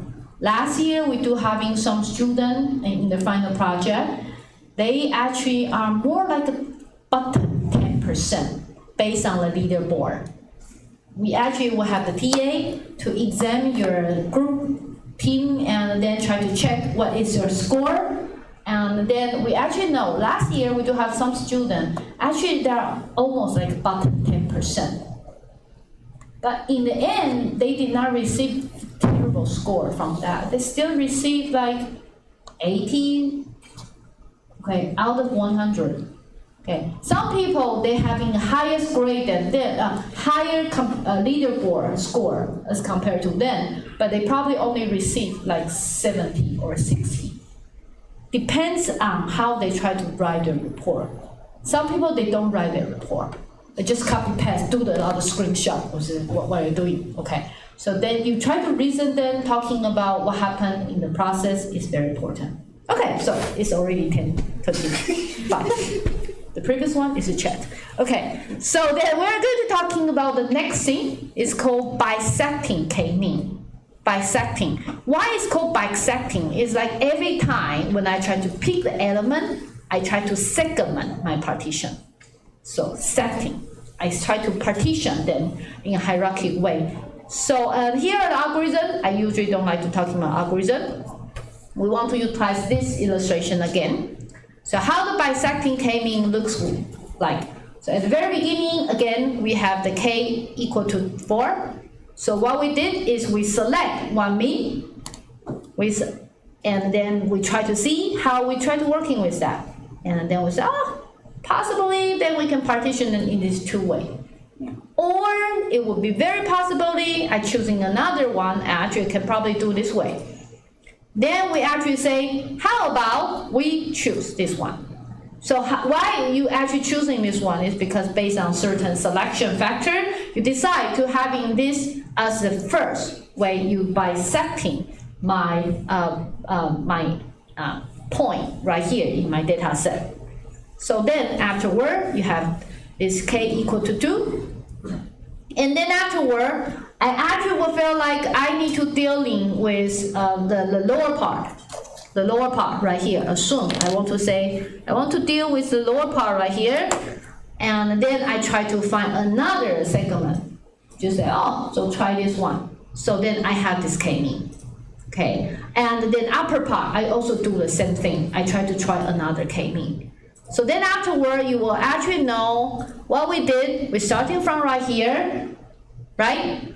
And then for all the mean, we actually try to partition them furthermore. And then after that, it becomes this one. So you can imagine when you do the cluster, you were having like this one is one. One of the branches is one cluster. These branches continue to partition into two. This one continue to partition into two. So there, they all utilize k mean, but they just do not utilize k equal to 4 directly. They're starting from k equal to 2, and one of them actually having another 2. So one of them to having another 2, and then we do this bisecting, and further and further. Okay, so that is the what we call bisecting. So far so good? Okay, so then no matter how, they are still k-mean. They are just having a different way to select their k. Okay, so what are the limitations for the k-mean? K-mean has a problem when the clusters are very different. So for example, they are different in the size, they're different in density, different in their shape. But before I give you the answer, can you go to this k-means limitation of the k-mean, this part, and then try to working on that in NTU.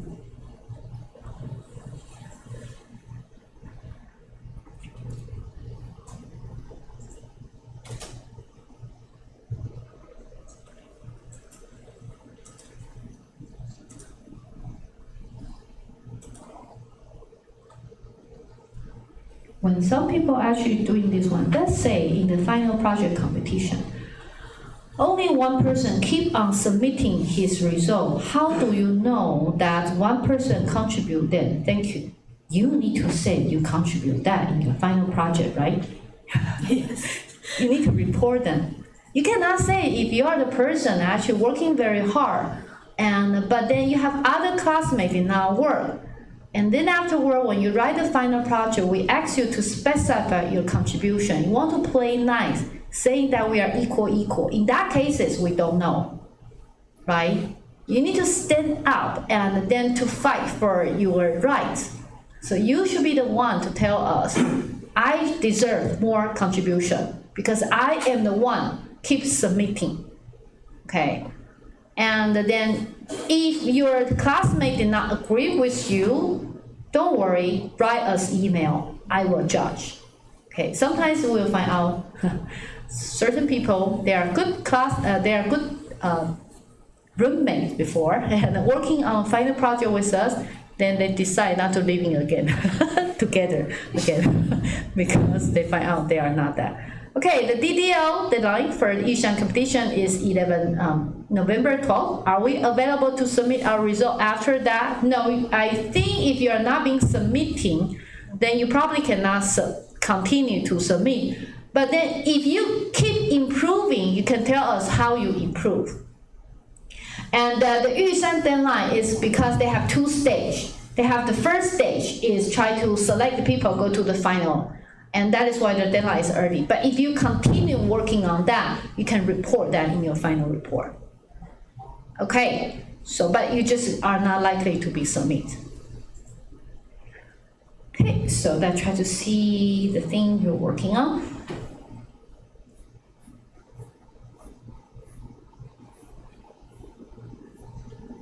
And also, if you are the person who want to apply for a workshop, by the way, if they want to apply for a workshop, they usually do not come to the classroom. And if I forget to approve you, please remind me. We have too many things right now.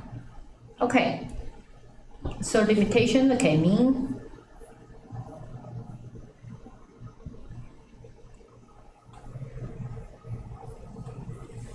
Oh, we only have 9 people. Maybe you're listen to me. So that is why still not.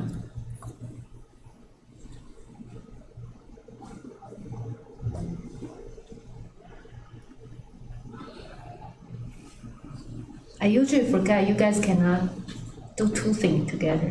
I could.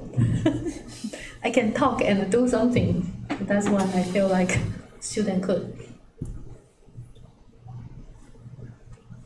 You know why I could? I've been trained by children. One day you become mother or father, you will learn that skill. You can do kids from one side and doing that, everything together.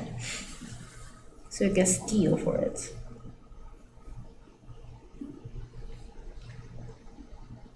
You finish?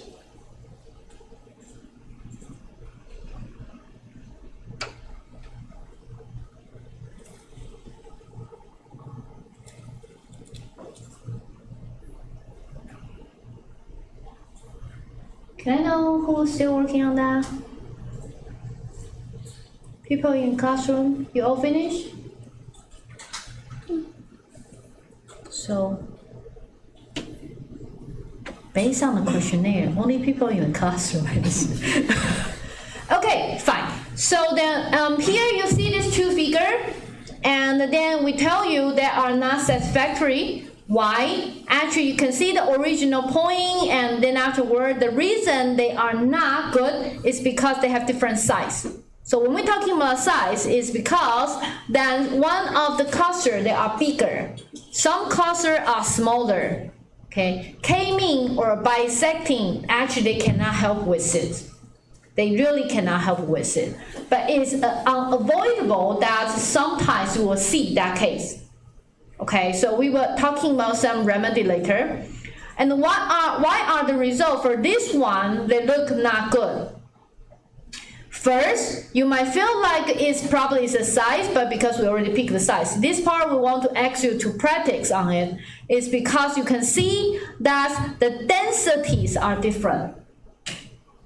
Okay, some clusters, they are very dense. So that is why we did not select the size. Maybe they're having the same size, but their density are different. Okay, so you definitely are not going to choosing the, when you see the globular shape, it's about sphere shape. So it is not about that. Okay, so next one, why these results are not good? And hoping you actually can knowing that is because their shape are different. Their shape are not the sphere, not globular shape. So that is why it is not good. So then what is the potential solution to address this limitation? Many people actually thinking about consider using the method that's more robust to the outlier and produce a stable grouping.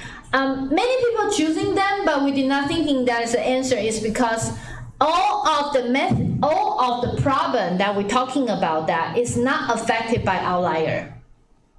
Okay, so when you're choosing this one, it's because we're talking about a method, suppose it should be robust to outlier, but it's not about outlier. So it's about something else. So then you can do one thing, you try to increase the number of the group and do the post-processing. So you can do that. And then why the third approach is by building the hierarchy of a cluster, offer more detail about it. This is a good thing, but we do not working this one as a solution. It's because the previous thing that we're talking about is not regarding to hierarchy cluster.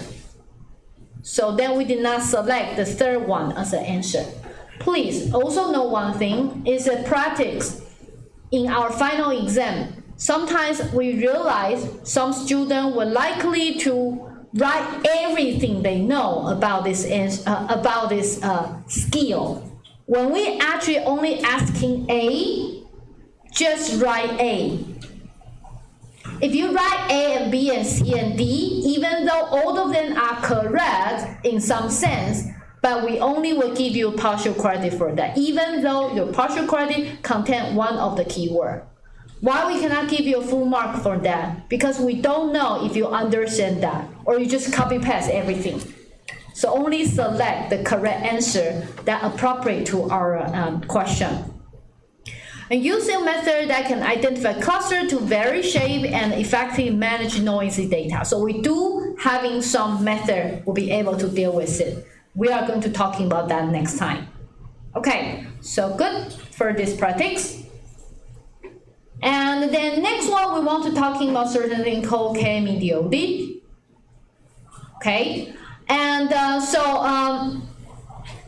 actually it's mean K median. So the one difference as compared to K mean to K mediodid is because then you just want to find the real object inside the cluster. K-mean doesn't do like that. If we go to the K-mean, you will find out, for example, right now I'm picking the point. You see here is the point I pick. Shoot. Here's the point I pick. But then the way I pick the point did not really locate any real object. Right? So then that is not good. Why this is not good? Because, for example, here is a cluster. There's something we do not talking about. K-mean actually affect by that. So for example, if there's also having some points right here, this cluster have some point right here. I shouldn't have that so many points. Should have only like so. For example, just too quick. So if I have a point right here, and then that is my cluster. In K-mean, what happened? They will utilize this point, and then with all other points, and my mean in the end probably will go to this place. Shoot, they will go to this place, and not good, right? And then we will say the K-mean actually will affect by outlier easily because of that.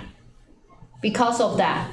And the K-mean actually want to changing that, because if you actually pick a mean actually outside for most of the people, why you want to do this one? So how about if we can pick the point actually really exists, and then we will have the least impact by the outlier. So one of the reasons we try to talking about K-mean is also because we want to reduce the chances being affected or the degree affected by the outlier. And then we want to find the point is usually in the center, really related to the center.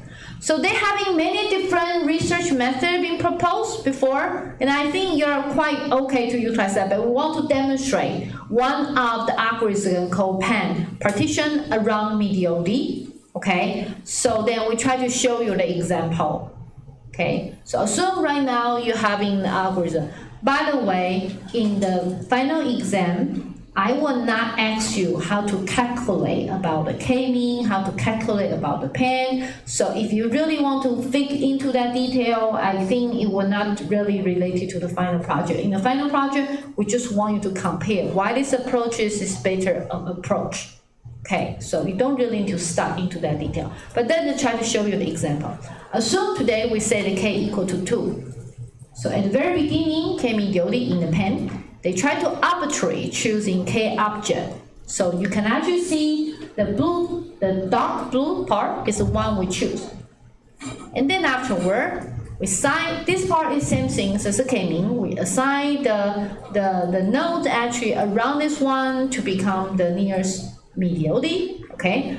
And then afterward, we randomly select the one in the pen. They randomly select one. They probably are not, when they say randomly, it's around the center, but they are not really objects. So right now, you can actually see they actually select this red point.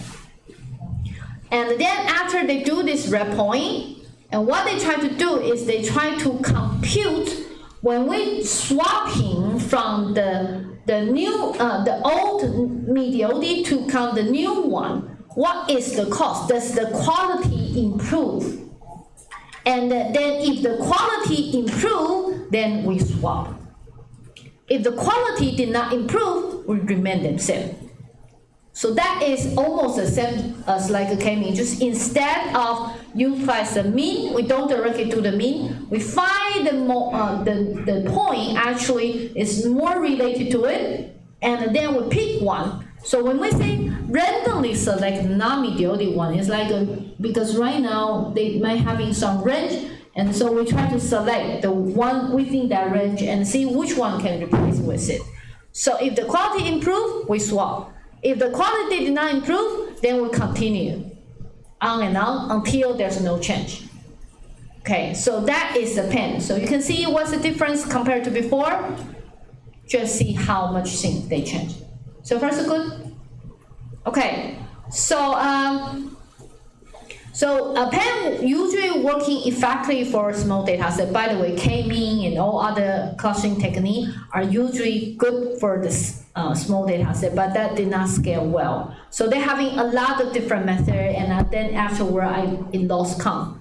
But if you want to, you can actually choosing either one of them. I'm totally fine. But the ideal for them is how they try to choose the intermediate. Okay. So then this part I don't want to care about then. So how about then I try to go to do this comparison. So you know the K-mean, know the K-mediate, and then when is the time you want to utilize K-mean? When is the time you want to utilize K-mediate?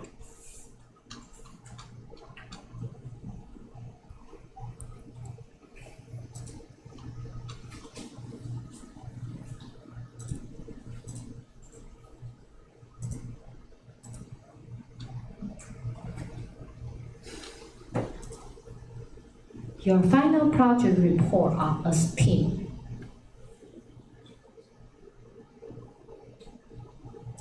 In our group, we all participate, but we only let one people submit the work for easier way. I hope you don't think that's only the person who did it. No, I don't think so. I say you guys need to talk to each other, find some contribution. Okay. From my perspective, I think contribution have many different ways. So for example, buying coffee, breakfast, reserve room can consider as contribution too. Okay, I don't really think contribution should be only the one who code.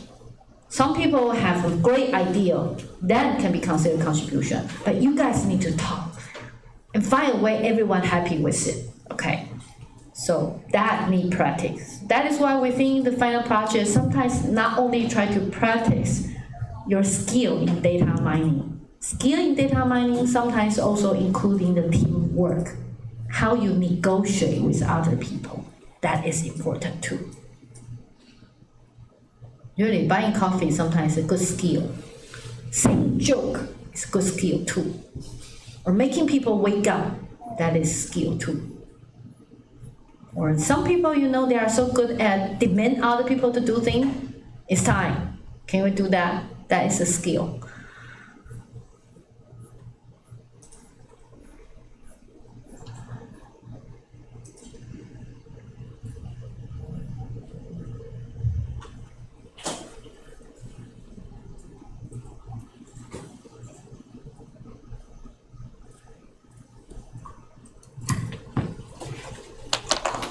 Someone asked question in YouTube. Oh, okay. So You can see in this one, I think. Oh, yeah. This one. how many times should try to make sure the quality is optimal? How many times should we do to make sure the quality is optimal? There's no way you would know the quality is optimal, really. There's no way. Why there's no way? Because you don't know the standard answer. You don't know the answer. Interesting part is there's no optimal thing in clustering, just like your life, right? What is optimal path for your life? You don't know, okay? So you actually will just go to the part you kind of thinking that you're satisfied with that result. That's it. Okay, so by the way, that is the part we say the clustering mechanism. Actually, if you actually see the clustering mechanism, all the things that we're talking about are quite easy to follow. I mean, not as difficult as the neural network thing, but difficult part is afterward. How do you know that is the best? And then that requires some skill. First, you might need to having some domain knowledge for you to tell if that is an optimal one.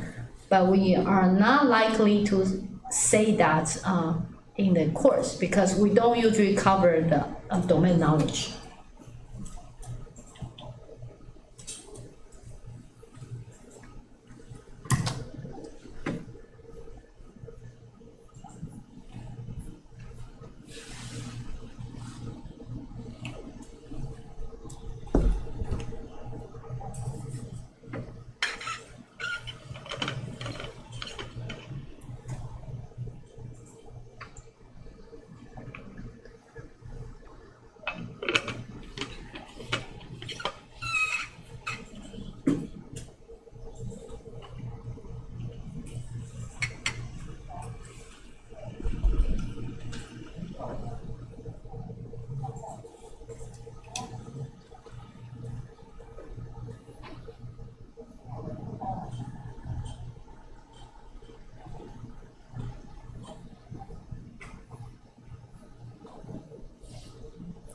question very difficult? People working for a long time.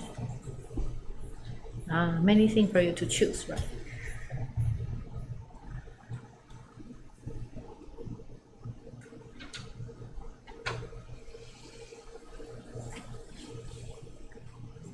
Okay, are you guys still working on that?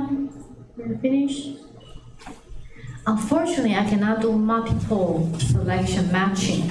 I can do that in Google Form, but not in NTU Cool.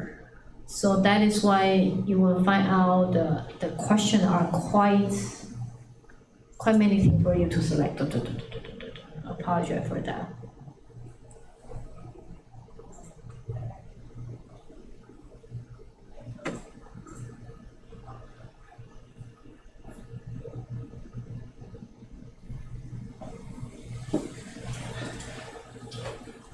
Who haven't finished? Okay, let's wait for 1 more minute.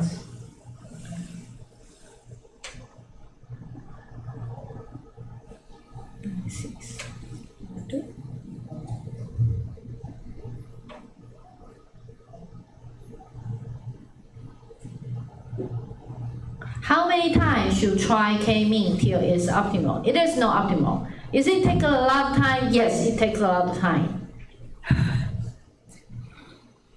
No pain, no gain, right?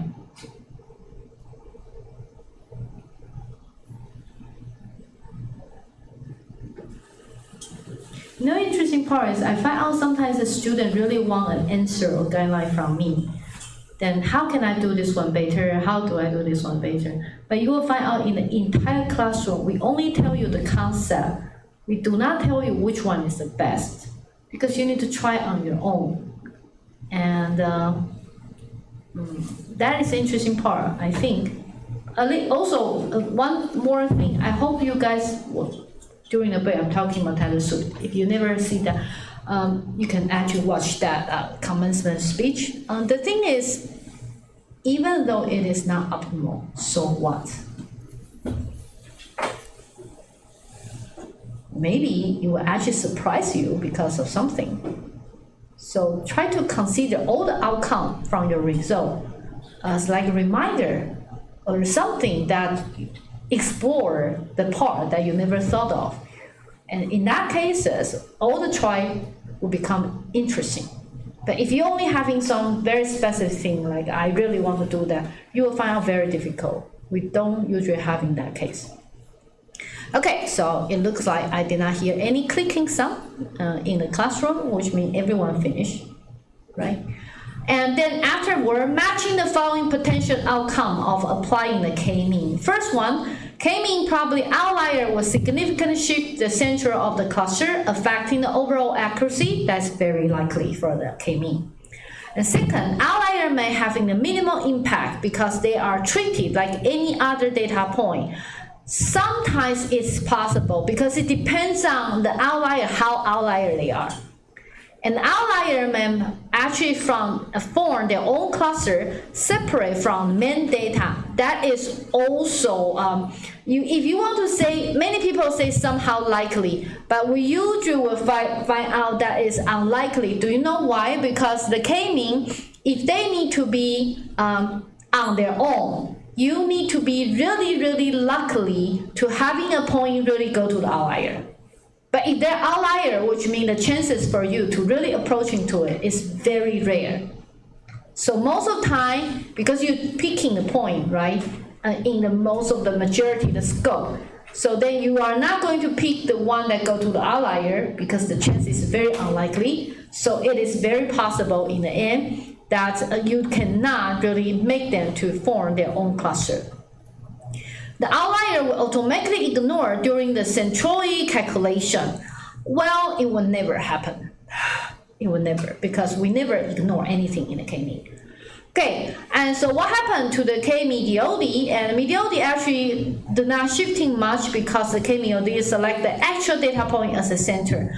It actually will be likely because usually it will be very frequent that they did not shift a lot. Okay, the second one, outlier can distort the clustering results significantly. That is true. then the KMEOD is slightly sensitive to the extreme value. No, but it is not sensitive as compared to K-mean. That is why we say unlikely. Okay, and then afterward, KMEOD is likely to handle outlier better by selecting the central point, and within the cluster not affected by outlier is very likely to having that. That is why we actually will believe that if you're having outlier problem, that KMEOD actually can solve in a better way. And the outlier will pull the MEOD point toward them. It did not really happen. Okay. So then afterward, matching the following scenario with likelihood that the K-mean will be more sensitive to the outlier than the KMEOD. When the data set contains extreme value that are far away from the main cluster. Okay, so that is the K-mean really will likely to be more sensitive to KMEOD. When outliers are close to the mean of the cluster, that is also a little bit possible, but then you can actually see if the outlier is closer to the mean, and the effect will be not that strong. And when the outliers are placed in the region where K-mean assigned central, okay, and then in that cases, actually, I don't know why I have that option. I should actually remove them. Okay, but then I think if we have in that cases, it will be very possible that will be more sensitive to the outlier because it really go to the outlier. But I shouldn't actually having that option. I'm sorry, I should remove that. K-mean is always less sensitive to outlier. No, it never. K-mean is always that's sensitive, more sensitive to KMEOD. Okay, I really have many things. So then this one is talking about KMEOD is effectively handle outlier in data set. The cluster will be more stable. And then let me see. How about that? Because too many questions. So let me see which one actually do not having many people get that correctly. Okay, this one. So, okay, so I think the question is the cluster will form their own separate cluster. That is really, really rare. So that is why we actually do unlikely. So that is a part for you to let you know. Okay, so which cluster method is more sensitive to the outlier and why? First is K-mean. Okay, so it definitely is not KMEOD. So after we go through this practice, because we want you to know K-mean, and then, but then, because there's a two K-mean, one of the thing is correct because it uses the mean to calculate centrally. It will be significantly affected by extreme value. So the first reason is correct. The second, because it automatically ignored the outlier, it did not happen. So that's why we did not select the B.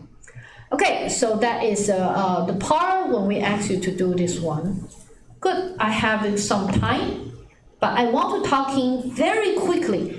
By the way, this part when I want to go to think very quickly, it will be very likely that is difficult for you to understand right now, because I probably will only spend like 5 minutes right here. But the reason we want you to working with that is because I want you guys to go to do the after class exercise, after today's session. And when you do the after class exercise, and next week when we come back again, I will go through the same hierarchy cluster again. And then by that, if you having your after class exercise, you will understand me more next time. Okay, so that is why I say this today, this part, I will go through them very quickly. And the part actually is called hierarchical clustering. So we cluster, just like bisecting algorithm, then we bisecting them, and after we continue on and continue on. But hierarchical cluster actually do not utilize same approach. They actually having one approaches, just like bisecting, we starting from top to bottom view. So starting from the top and then to do the segment and a segment and segment and segment. So that is top to down, top to bottom approach. But today we want to talking about something called bottom to up approach. Having hierarchical cluster, we having the advantage is you don't really need to know what is K. You can decide to having some condition to break it. So that's the first advantage. You don't need to determine the number of the cluster. The second one, after you have the cluster, it will look like this dendrogram right here. They do have in category, and so that is an advantage about them. And so they're having, as I say, they're having two approach, and the augmentative one or divisive one, bisecting k-mean is more like decisive. So we want to talking about this one called augmentative, so it's more aggregating. So what we did, then try to go through this one. It's a very popular one. So what we did, we having, remember the previous one in the k-mean, we say you can enlarge the k, right? After you enlarge the k, you aggregate them. So you can imagine it's more like the hierarchical cluster. It's more like post-processing for that one.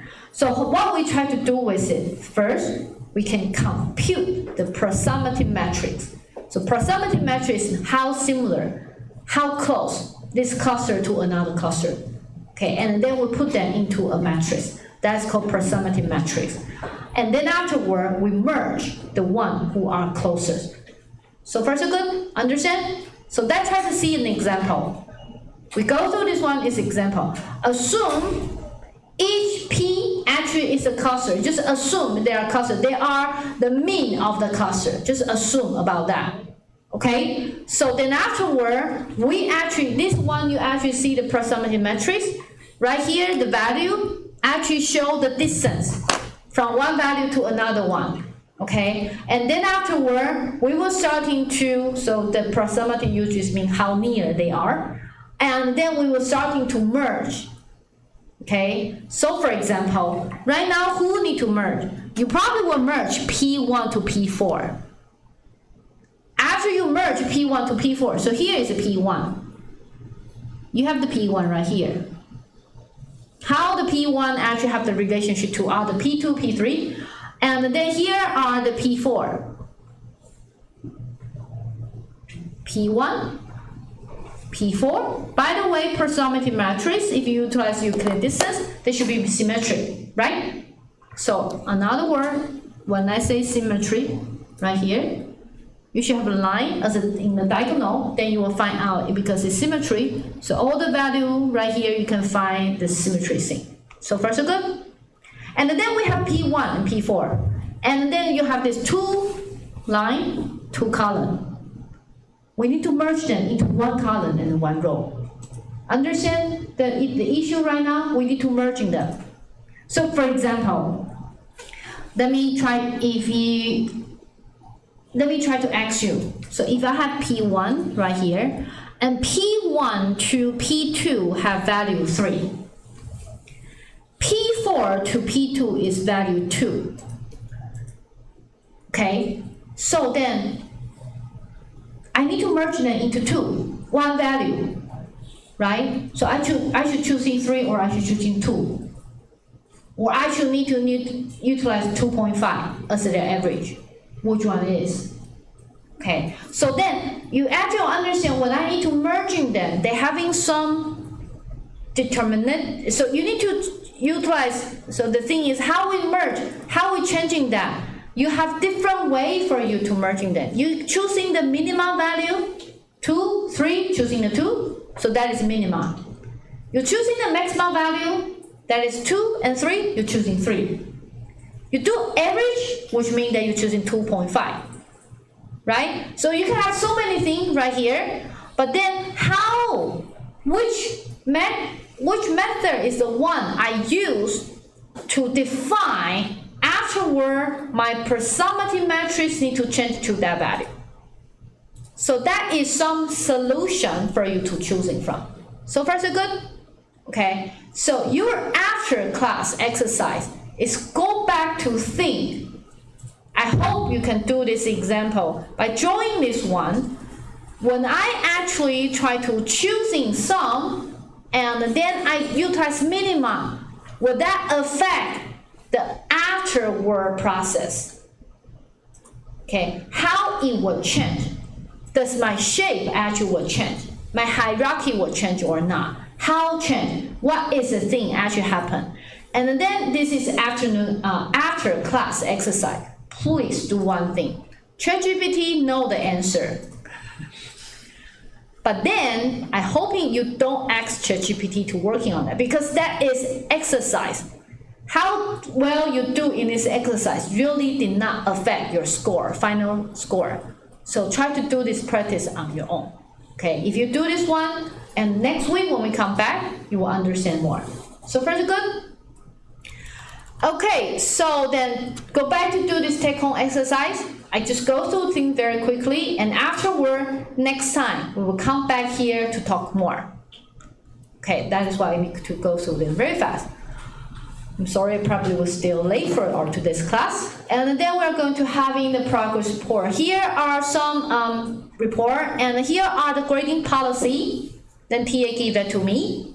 Okay. First, if you receive the 5, or their English video, or actually with a caption. Even you talking about Mandarin, but you have the caption, and there's no AI thing right there. And then you don't do fast forward. You really condense things very well. And when you describe the method, it's clear. And then we actually you do have the leaderboard submission, and then score up quite high, quite good, not bad. Suppose you should say it this way. And then you also analyze what the result looks like. If you got 4, actually is then you still having that one, but it's just not as clear as a 5. Okay. And if you're having the 3, which means that you having the explanation, but the explanation is not as clear as before. We actually having some result, but we did not see your leaderboard's result. Okay, and if you got 2 and 1 is the one you never send your result to the public leaderboard, or no result at all, so you will get the 1, 2. So basically, actually this time, we got 55 groups finally submit their progress report, and based on the statistic, we have 10 less group. Some is because certain group decide to merge with other group. Okay, that is one reason why we have less group. And some other group, they actually write email to TA saying, the TA, we don't have enough resources for you to working on. So what's going on with it? Sorry that we cannot provide the computing resources to all the people. And so then the good way is if you get a lottery or actually pay a little bit in Colab, you probably can work your stuff right there.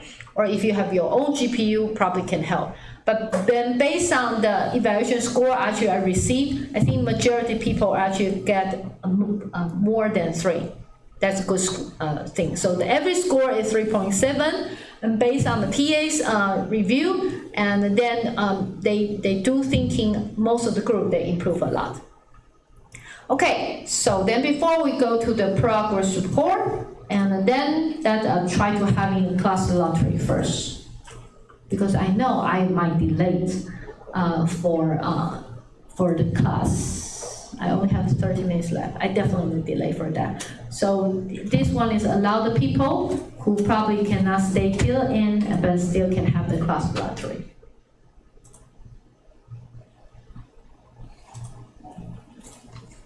Okay, so you're working on that, then right time we're talking in the ISA5810, and then the deadline actually is tomorrow. And then we don't know how much time you still can improve, but we encourage you to do that. Currently, we have group. We select group 2, group 33, group 22, group 41, group 19.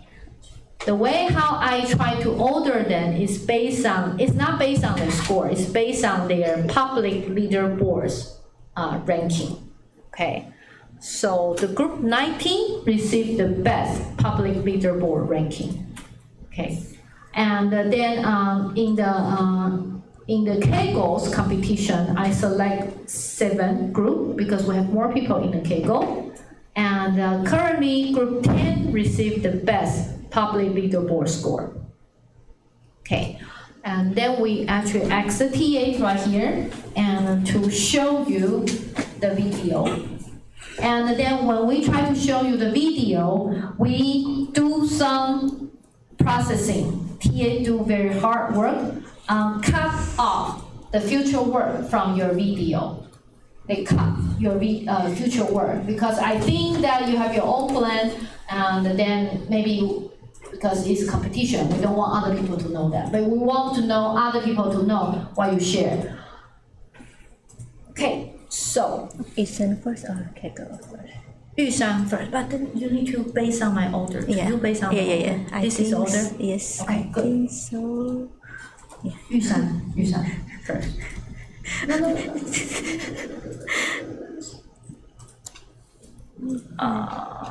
This one.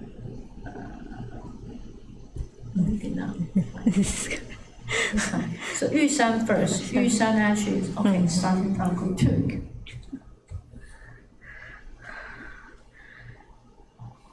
Hello everyone, this is Progress Report 2 for the AI Cup competition. This is team number 2. This is the outline we're going through. For progress recap from Report 1, an overview of our current phase and preprocessing on the dataset, and our model and the optimization, the outcome of the improvement, and finally our future plan. Previously, we built a baseline feature extractor using a 7-day transaction window. We focused on simple statistics such as transaction counts, interbank ratio, and amount statistics. From this, we observed that alerted accounts transfer more frequently and often operate near their transfer limits. In this phase, we moved beyond basic statistics to behavior-driven features using both 7-day and 30-day windows. We used a semi-supervised and supervised hybrid pipeline.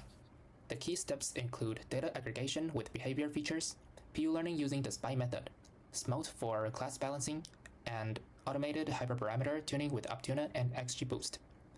Our final goal is to achieve a high-precision fraud detection focused on the top suspicious accounts.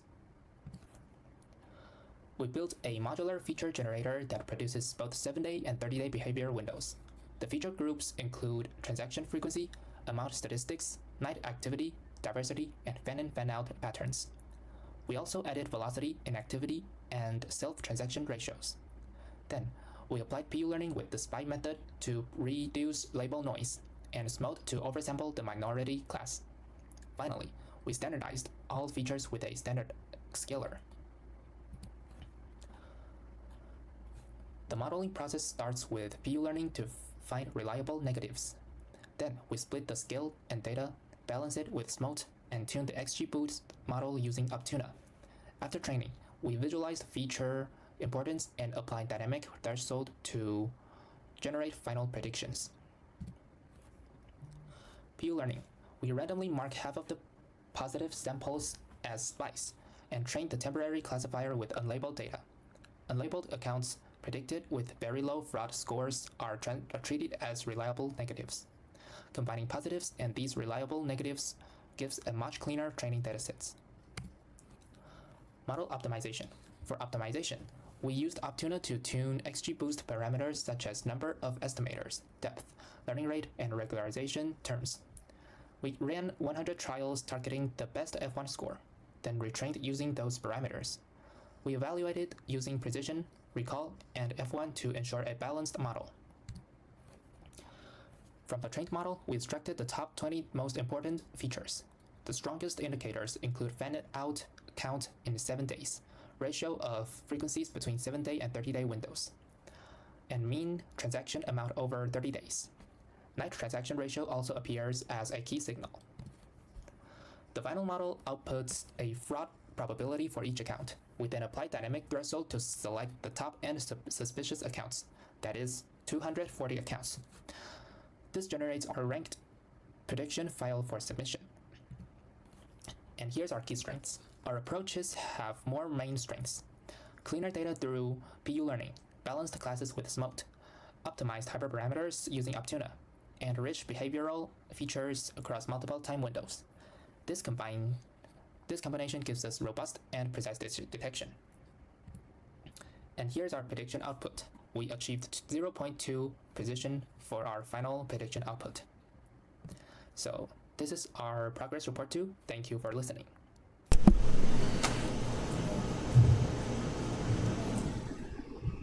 Today we are going to recap our phase 1 progress and list our outline. First progress recap, we encode account ID to numbers and transform it to time feature. And we build 3 account-centric feature set: time window, network, and behavioral. And we use alert accounts as positive sample and we sample negative sample from the prediction list. And finally, we train an Optima Light GBM model use 5-fold cross validation. And in this update, we introduced the new step called negative sample augmentation. We increased the number of negative samples from 1,004 to 1,500, and to help the model learn from more challenging and confusing examples. So here are the existing features we built in the first progress. On top of them, we extended some new features. Built on the time window features, we calculate the deposit withdrawal ratio and net flow to catch one-way outflows or foul circulation accounts. For behavior features, we refined the time difference feature but added stricter time ordering and removed outlier to capture frequency anomalies. For amount detection, we calculated skew amount to capture long-tail behavior, current amount to show how concentrated transactions are, and max to sum ratio to detect when a few transfers dominate the total. As shown here, alert accounts have clear right tail and repeated high-value transactions. We calculate the to-from ratio to measure how concentrated an account's transactions are. This helps capture potential money laundering behavior. Next, we will explain 3 of our submission attempts. In addition to the new feature engineering, we also used balanced sampling and adjusted the optimal threshold through OOF search. Instead of using the top K approach, the model automatically controls the proportion of positive predictions.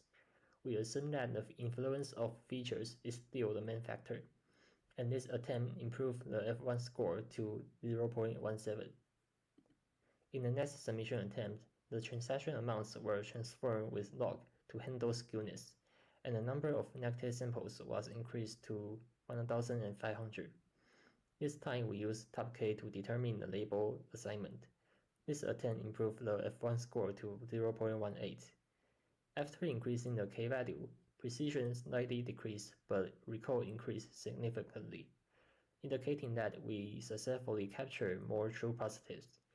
We also assume that the number of suspicious accounts should be greater than 200. The third attempt, the basic structure of model is the same. However, new features are added in. So the first one is daily transaction frequency. Second one, repetitive transaction parties. And third, days of batch transaction. And fourth, days of account lives. And hyperparameter top K is set to 400 from 375 to 400. And this graph clearly shows that our model heavily depends on the account age days, which refers to the days of account lives. And the second one is days since last transaction. As you can see, so new features to help model in reasoning, as you can see, and our performance is boosted to 20%, which is great. And that's it. Thanks.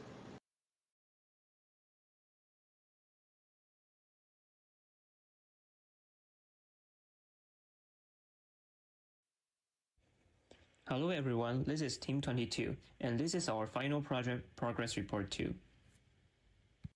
So this is the recap of progress report 1. We go through all the data set and found some key insights. And we also tried light GBM for our first classified model. And we submit our first try and got a basic score of 0.119. Our best model so far achieved an F1 score of 0.22. First, we performed currency normalization. All foreign currencies were converted to new Taiwan dollars using fixed exchange rates. Second, we applied strike leakage prevention. For each alert account, all transactions that occurred after the alert date were removed. So the model only used data available before the alert. Third, we focused on feature engineering. We created 57 behavioral and dynamic features. A GNN trend on a 174K node transaction graph further extracted relational signals between accounts, adding 32 graph embedding to the final features. Finally, the combined features were used in a XGBoost model, which successfully identified 89 alert accounts in the prediction phase. So next, I'd like to walk through our project progress for the ISA AI Cup. Our work can be divided into 3 major stages. So first, we began with only simple baseline models such as Light GVN and XGBoost. At this point, we only use raw transaction data with minimal preprocessing, no meaningful features, and no treatment for class imbalance. As we expected, the performance was pretty low, with scores only around 0.04 to 0.11, and the models were quite unstable. This showed us that raw data alone was not enough. For the second stage, we focused on creating more meaningful features. We engineered aggregated behavior features. For example, we added up numbers and total amount of incoming and outgoing transactions. We also merged alert labels with account transactions. Also, we built up time-based features such as activity within 7 and 30 days before an alert. We also built a complete machine learning pipeline that included train test split and used mode to handle class imbalance. As a result, our score improved to around 0.13, which was our first significant jump. In the final stage, we took all the engineered features and tested different models. For example, random forest, KNN, and GNN combined with XGBoost. From this comparison, we found that random forest and KNN only brought small improvements. However, GNN and XGBoost together performed the best, reaching a score of 0.22. This confirmed that graph relationships between accounts, how money flows between accounts, carry strong predictive power that cannot be captured with only traditional transaction features. Therefore, GNN was selected for our final submission. As a result of this approach, our team is currently ranked 78th on the leaderboard with a score of 0.22. To summarize, our progress moved from simple baseline attempts to meaningful feature engineering, and finally, to advanced graph-based modeling that gave us the best results. So this is our final project progress report too. Thanks a lot for... Hello, we are Team 41. This is our progress report too. This is our current ranking. We are in the 5th place. We have only submitted 6 times to reach this score, so I hope we won't get overtaken too quickly and lose our spot in the finals. Now that I have features from Progress 1, I need to build the actual graph and prepare it for my model. First, I load those features and build a graph skeleton, the edge index by connecting every from account to every two accounts from a low transaction logs. I made this graph undirected, which is important as it allows information to flow both ways in the model. Then I create our label and split our nodes into training, validation, and test sets. For my model, I choose a 3-layer graph search network. Why graph search? Because its core idea is to sample and aggregate to make a prediction for a single account. It samples information from its neighbors and then aggregates it. With a 3-layer model, our target node runs from its 1-hop neighbors, its 2-hop neighbors, and even its 3-hop neighborhood. It's incredibly powerful for detecting complex, multi-hop financial crime patterns. We also add standard layers like batch node for stability and dropout to prevent the model from overfitting. This is the visualization of my model. Each point represents an account with red dots indicating accounts that have already been flagged. We use a graph neural network to analyze layer interaction patterns. In fact, the graph is supposed to look like this, but since there are too many account nodes, the visualization becomes cluttered. That's why I use the previous figure to presentation. Now we come to the single biggest challenge in this type of problem, server class imbalance. We might have over 99% normal accounts and less than 1% alerts. If we are not careful, the model will become lazy. It could achieve 99% accuracy by just predicting normal for everyone, completely failing as its real job. Our solution is a weighted rules function. We calculate the ratio of normal to alert accounts and then apply a depending weight. This forces the model to pay significantly more attention to finding those high-risk accounts. We also train smarter, not harder, using 2 optimization techniques. First is a learning rate scheduler. We constantly monitor the F1 score on our validation set. If the F1 score stops improving, we automatically reduce the learning rate allowing the model to make finer, more precise adjustment. Second, we use early stopping. This is crucial for preventing overfitting and saving hours of unnecessary training time. After training, we have one more critical optimization, finding the optimal threshold. A neural network outputs a probability, not a yes or no. The default 0.5 threshold is never a right choice for an imbalanced problem, so we use our validation set to find the perfect threshold. We test every possible cutoff to find a single threshold that gives us the absolute highest F1 score. This custom threshold gives us the best possible predictive balance. And this is my visualizing training process. You can see that the validation F1 steadily increase until the early stopping mechanism is triggered.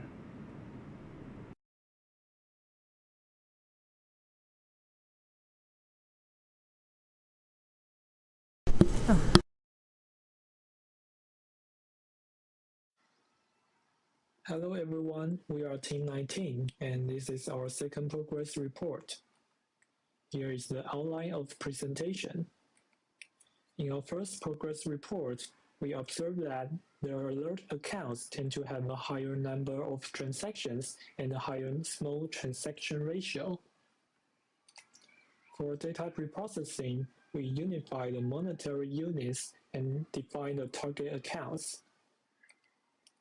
We then use the 10 basic features provided in the simple code along with 2 additional features, the number of transactions and the small transaction ratio. Finally, we train our model using XGBoost and achieve a public leaderboard score of 0.1257. In data preprocessing of second progress, we extracted several basic features that may be useful for prediction, such as the number of transactions and the total transaction amount. We also extracted several features related to transaction date and time. In addition, we discover several useful features through exploratory data analysis. We will introduce 3 of them here. The first feature is safe hour, a binary indicator that marks whether a transaction occurred within a predefined safe time period. For example, between 4 a.m. and 6 a.m., the percentage of transactions from alert accounts is significantly lower than that of normal accounts, with a difference of about 3.1%. The second feature is channel risk score. We analyze the risk levels of different transaction channels and assign each a risk score from 0 to 4. For example, an unknown transaction channel is assigned the highest risk score of 4. The third feature is cross-bank. We observe that the alert accounts are more likely to perform cross-bank transactions compared to normal accounts. Specifically, over 80% of transactions from alert accounts are cross-bank, while less than 50% of transactions from normal accounts fall into this category. The next part presents our submission attempts. On October 7th, we used XGBoost as the only classifier and achieved a public score of approximately 0.13. On October 10th, we trained several XGBoost and LightGBM classifiers and assembled them to produce the final predictions. This approach achieved a public leaderboard score of approximately 0.34. On October 14th, we added the CapBoost classifier as a new candidate model and increased the total number of models. As a result, we achieved a public leaderboard score of 0.425.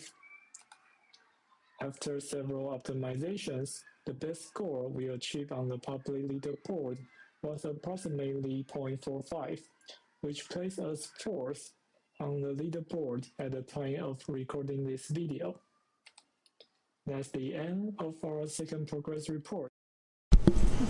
Thank you. So before we moving on to the K-code, let me try to comment. The reason I can comment at the middle is because we're just afraid that we're having some echo just like last time. So if you actually try to go through the different progress report we try to select, you'll find out some people actually got advanced, got higher score because they try to combine many different methods. Okay, that is what I say in the very beginning of today's session. We try to having some example method. So don't only try to emphasize on one particular thing like KG boost or GN. No, try so many different methods. That will help. The second thing, actually, the one actually I say is the group 41. They do a very good one. Is they actually try to construct the graph. Do you know why the construct the graph is important? It's because you actually will be able to know sometimes that all the thing, the one who have the alert is because maybe they are going to wire the money into some other account. So having that transfer between different accounts is a very important indication. If you lost about that, actually in the end you're only having the statistic. You lost the information. So I think the group 41, when they actually talking, they actually utilize the graph search. That is a slide I have in the last week, but I don't have time to go through that. You can actually go through, find out some graph, or actually try to model. For example, try to know what is account. For example, try to find out is any other account actually have more transaction, any other account have the less transaction, or maybe you don't need to go for some particular account. You can actually try to see how they're hopping between the different parts. Sometimes that is important because you can imagine.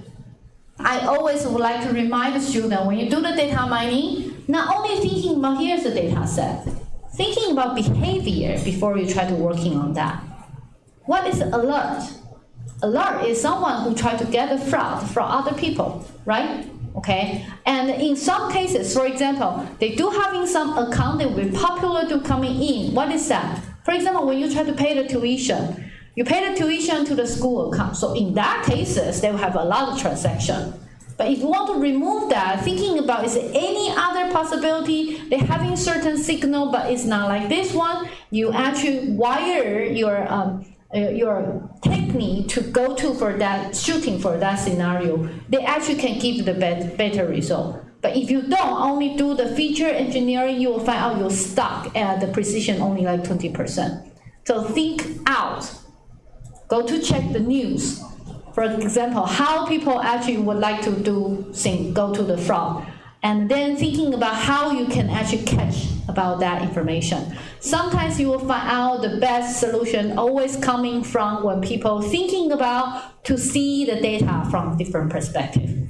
Okay, so I'm glad that the group 14.1 and group 19, they actually, except for what they try to do the engineer, they're thinking about something like how do I segment the time, okay, and how do I do something that are, so I actually see the leaderboard from the group 19. Actually, we'll find out there's a group one, there's one group, actually the top one group already achieved accuracy of 75%, which means they are doable. How come they are doable? Because they might having some feature, we do not talking about that yet.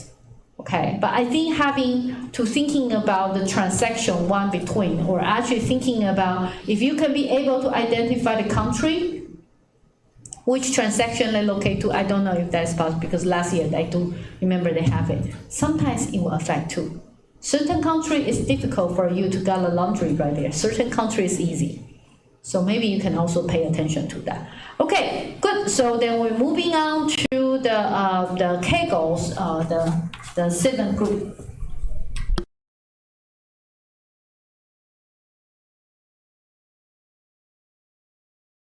Hello everyone, we are from group 18 and today we would like to talk about second progress report for the rent to text competition.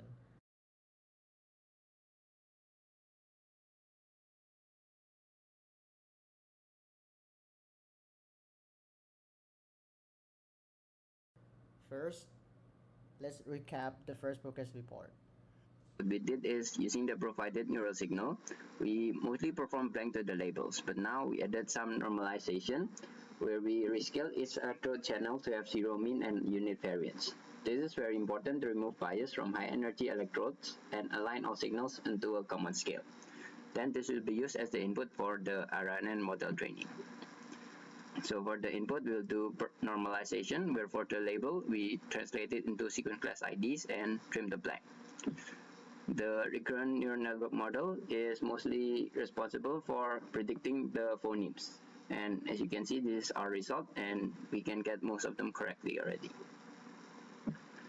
For converting the phonemes to text, we use the CMU pronouncing dictionary to train our model.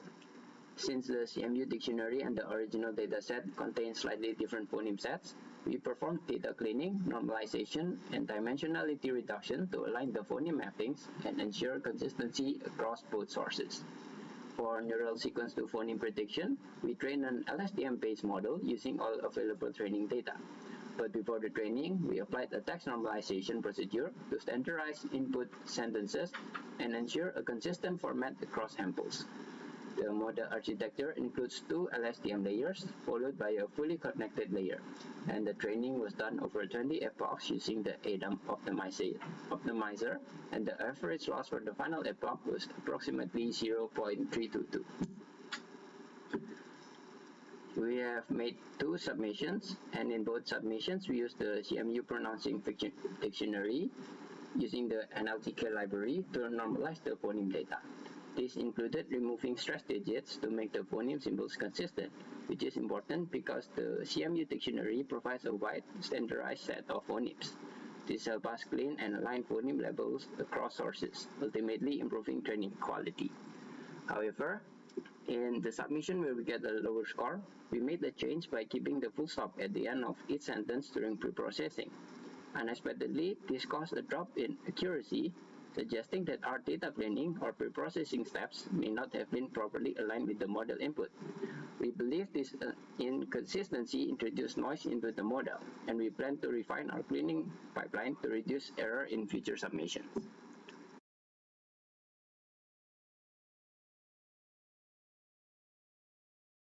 Hello everyone, we're Team 47. Today we'll give a quick overview of our previous progress and share our new attempts.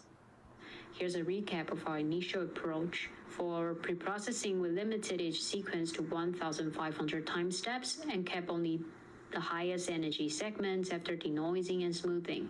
For inference, we used the official RNN with pre-trained weights and applied bin search with an n-gram language model to generate smoother phoneme sequences. And finally, we cleaned phoneme IDs and used greedy alignment to build an in-domain lexicon. And the model's loss was about 0.8. For my part, I handled the pre-processing for the dataset. I started by loading and merging all the data session files, then extracted the neural features along with the corresponding phenom and text labels. Next, I aligned the brain signals with the phenom timelines so that each time step of neural activity corresponds to what was being spoken. I then normalized all neural channels using Z-score to make the signals comparable across sessions. Finally, I added the metadata and saved and cleaned the splits for training, validation, and testing. So in the end, we have a consistent, normalized, and structured dataset ready for modeling.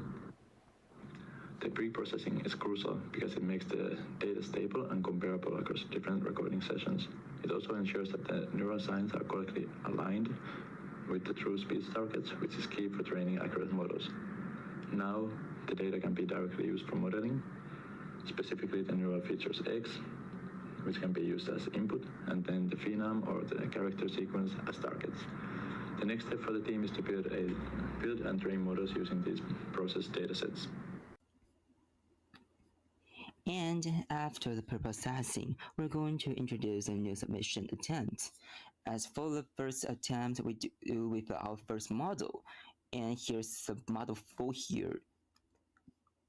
As for the model construction, our first model is more simple as the second one, since it just do with the temporal patching and the unidirectional GRU. And also for training and optimization, since we just do a simple construction here, we just do nothing with our hyperparameters, just do the most simple process here.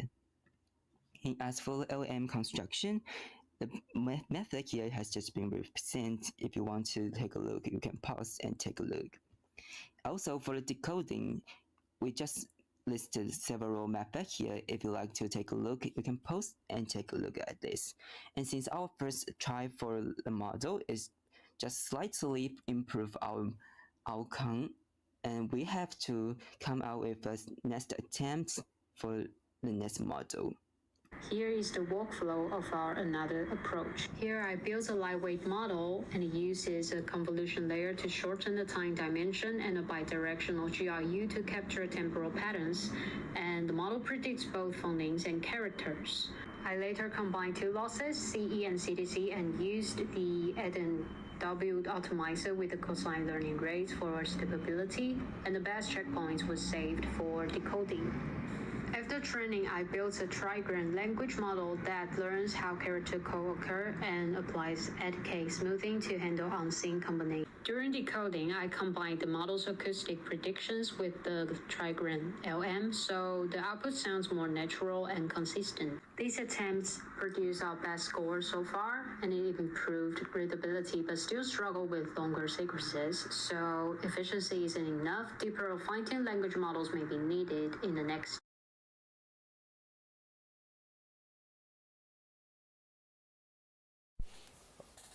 Okay, I will present the brain to text. So let's have a recap. So the competition overview. The goal of this is just to build a model that converts brain signal into text or sentences. And the input is basically brain neuron signals. And the output is sentences, or the target variable feature, and then the goal is to reduce the word error rate. So the lower the word error rate is, the better your solution is.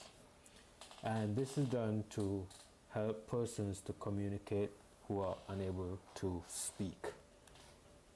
And I just want to do a recap on the exploratory data analysis and some of the data. About the data has session, trial numbers, time steps, and sentences. And most of the recordings were between 600 to 1,100 time steps. And this shows like a consistent speaking patterns, which basically you can say this reflects everyday speech tone. And now I will touch on the data pre-processing part. And what I did, I performed per-sequence normalization, and I padded like each sequence to, let's say, a length of 2048, and converted text like to lowercase and applied character level indexing. And I used a CTC correlation step to like produce the X length and the Y length for batching. Oh, also CTC stands for Connectionist Temporal Classification. And the method / the model is a bi-LSTM encoder plus what I just mentioned about the CTC, Connectionist Temporal Classification. And the reason why this was chosen because it works well for sequence-to-sequence mapping where the alignment is unknown, and this does not require forced alignment between the neural frames and the sentences or the text. And bi-LSTM captures temporal structures in the brain signal. CTC enables direct mapping to text without attention or beam search. And also the training and the validation took roughly about 10 hours. And here you can see the performance. The prediction is not quite yet ready, but that's something, it's starting to make some sentence patterns. And I want to show you the submissions. So the first submission, my first entry on the leaderboard, I placed 54, and this comes with a score of 67%. So as you see, this could have some more improvements. It needs some more improvements to be done. The end. Hello everyone, this is the second progress report for Team 65 in the Brain to Text 2025 competition. Our project focuses on decoding neural activity into readable language. The goal is to reduce the word error rate while keeping our workflow efficient within Kaggle's resource limits. In this update, we will summarize what changed since the first report, our key experiments, and the current best pipeline.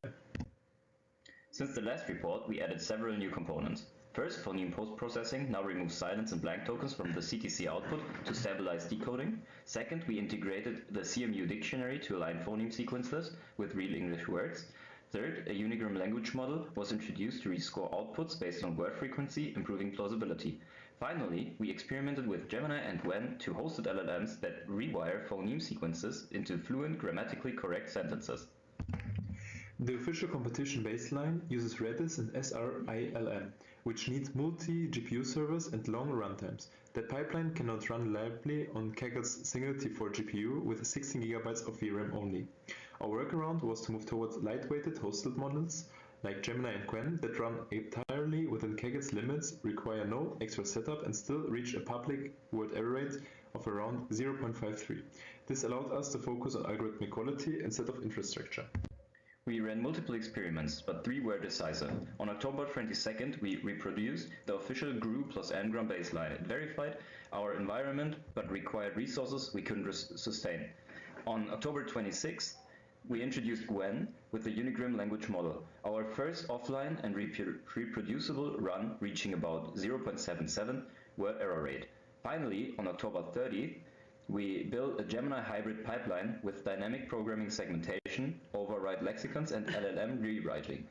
That achieved our best public score of roughly 0.5 word error rate and produced far more diverse and natural sentences. Our best approach yet is that combines the deterministic segmentation with statistical and neural language modeling. We segment the phonemes using the dynamic programming, apply auto-mind overrides, rescore with the Unigram LM, and then use the Gemini for the final rewrite. The full process from the neural signals to the final text completes in about 80 minutes and clearly outperforms our earlier versions. It demonstrates that the hosted LLMs can also be used as an alternative to the heavy Redis-based language models.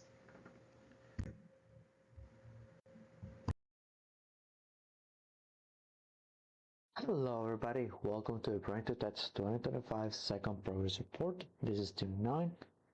During the following, we're going to go over the following content. We're going to do a first progress report recap.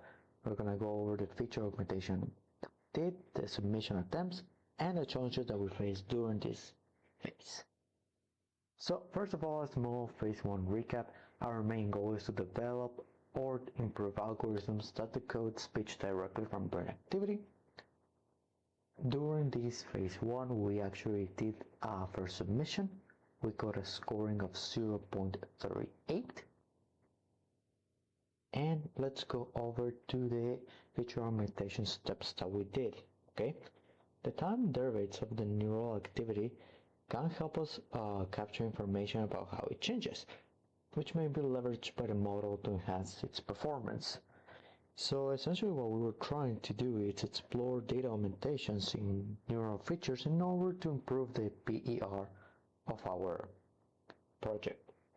The information of the RM model that is receiving, for example in this one we use trial 0 and feature number 10. As you can see, the neural features captures how the neural signals change over time.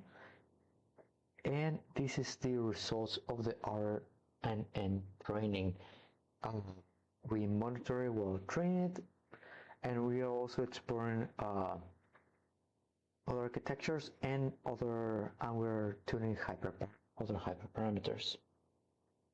Alright, let's go over to the submission attempts that we had. First of all, we did replace the ngram model and the large language model with a neural language model, in this case Llama 3. As we can see, we did have a WER of 115.27%, which was much worse than the baseline RRN with the 1 gram that we did during our phase 1. The possible reasons for this is that there is no intermediate layer for generic candidates and that the architecture may be too basic. The next step that we have was a 1-gram language model with a large language model scoring. For this one, the main difference, we had 2 attempts. The first one we did it with an OPT of 1.3 and the second one with an OPT of 2.6. The first attempt we had a WER of 21.21% and the second attempt we have a WER of 21%. Our possible reason for this could be that the unigram language model provides extremely weak linguistic contents, and embed list may be too limited, which leads us to our next submission attempt, which is the same attempt as before, but with a hyperparameter change. For this one, the main change that we did was the embed change to 200 for both of these attempts. The first one we actually got a WER of 19.85%, while in the second attempt we got a WER of 19.57%. You can see that rescoring can now act on better material, and large language model size still contributes, but it's less than the N. Alright, thank you very much.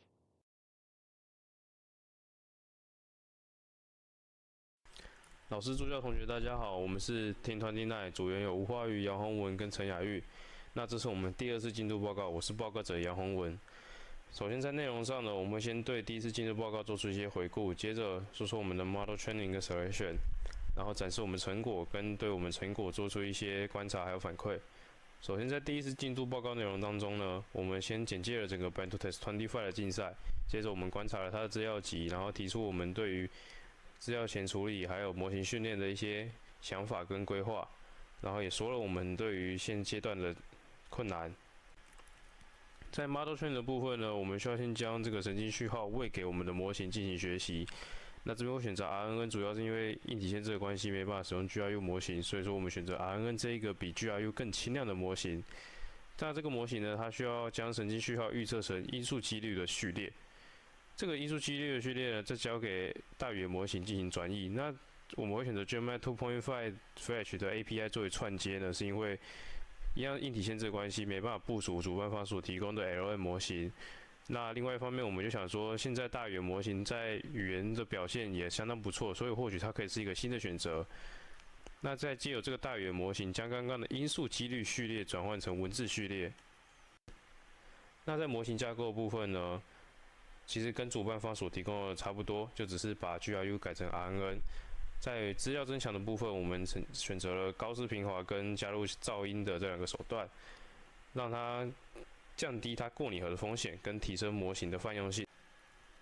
那大语言模型的部分呢，它就需要将因数序列转换成文字序列，所以我们就引导大语言模型尽可能多样的生成5个不同的句子。那在5个不同的句子当中，选出最有可能的作为最终的输出。这个输出呢，必须去掉所有的标点符号，除了逗号之外，然后它需要全部都是小写。那这边就是一个简单的范例，它同时生出了5个不同的句子，那他觉得这边句子1是最有可能的，所以他将句子1作为最终的输出。那在花费时间的上面呢，我们模型训练大约花了10个小时，转译大概花了8个小时左右。那这边是一个简单的展示预测句子结果。我们其实觉得预测句子结果都还不错，但就是一些细节上面可能会有一些问题，像这边 death 应该要做 daily 会比较好一点。那在这一次呢，我们得到 0.2 左右的分数，这个分数是要越低越好的。主办所提供的模型呢，会只有 3% 的误差，所以代表我们还有一部分需要努力的。接着是一些错误分析的部分，我们认为有一部分的原因呢，是因为 RNN 对于长期依赖上的表现不够好，所以说它将神经序号预测成因数序列时会有一些错误。接着呢，就是大语言模型它在转译因数序列成文字序列的过程呢也不够好，因为毕竟它本来就不是为了这个所训练。那我们的报告就到这边，谢谢大家。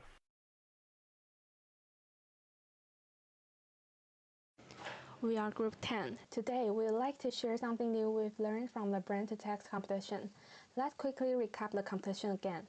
The goal of this competition is to map recorded brain activities to English text. These neural activities are collected from a patient with ALS while he attempts to speak, and our performance is evaluated by word error rate. Let's first talk about our current attempts.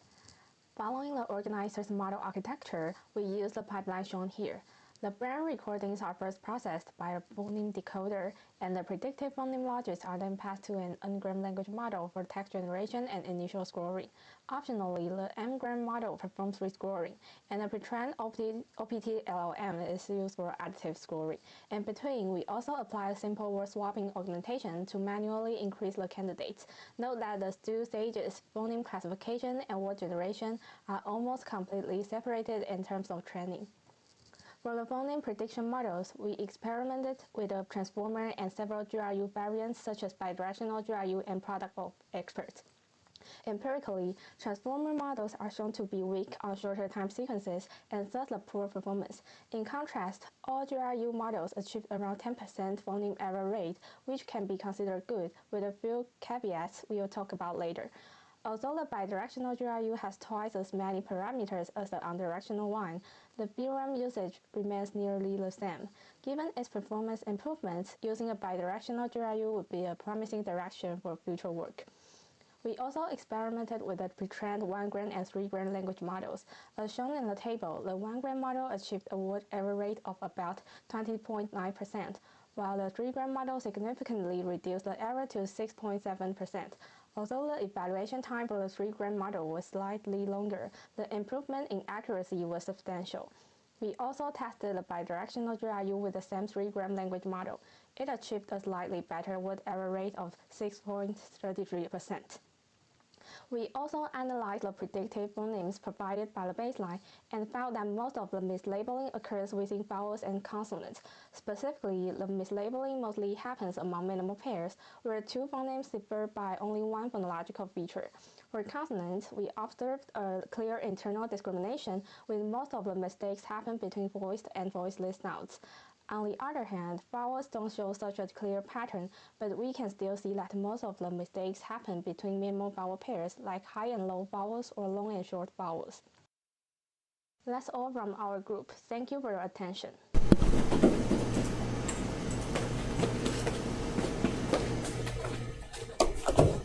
So because of the time that some people probably cannot listen, but I will urge you to see more. So we are going to upload the video to the NTU Cool later, and then I will urge you to see the Team 10's one, because based on what I know, their accuracy is quite good. They actually are scored 0.063, so it's quite good score from that. So then you can actually see that they try to compare between like where is the mistake usually happen. I think that's a very important part that they did. So I'm glad that they try to work in that on it. Okay, so that will be it for our today's session, and this is 1 minute reflection for today. So if you have time, and then you can try to give us some input. And then afterward, that we are going to do the lottery, today's lottery. And today's lottery, actually, we're having also the 1 minute reflection for which day, right? What? October 27th lottery. Okay, 2 weeks ago, the lottery. Okay, so that will be it, and write your feedback, and then our TA will try to sponsor to broadcast a lottery.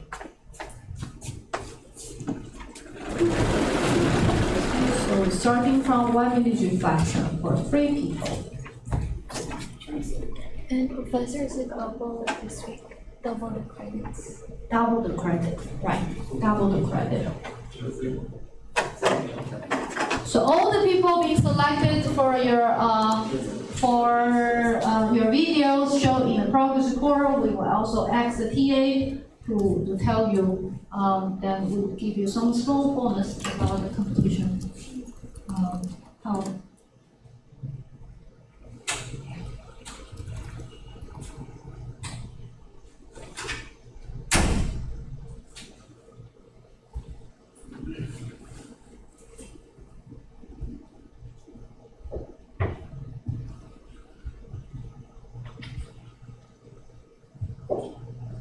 This is also the right. It's not what we should measure. Yeah. Okay. Okay, so this is in online or in class? Minute, 1 minute. Oh, this is 1 minute? Okay, 1 minute. So we will pick the 3. Go.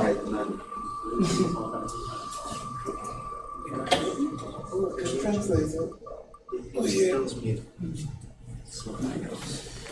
111006223.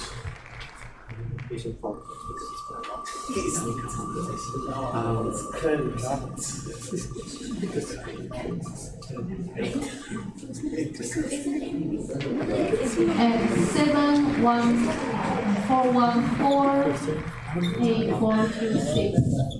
One more.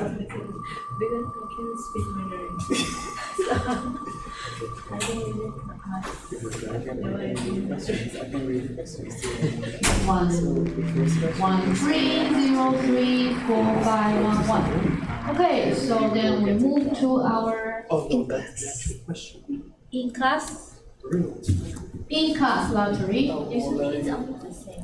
What do you think? Like, feature our name, what's our username, our ID. It shows the right way.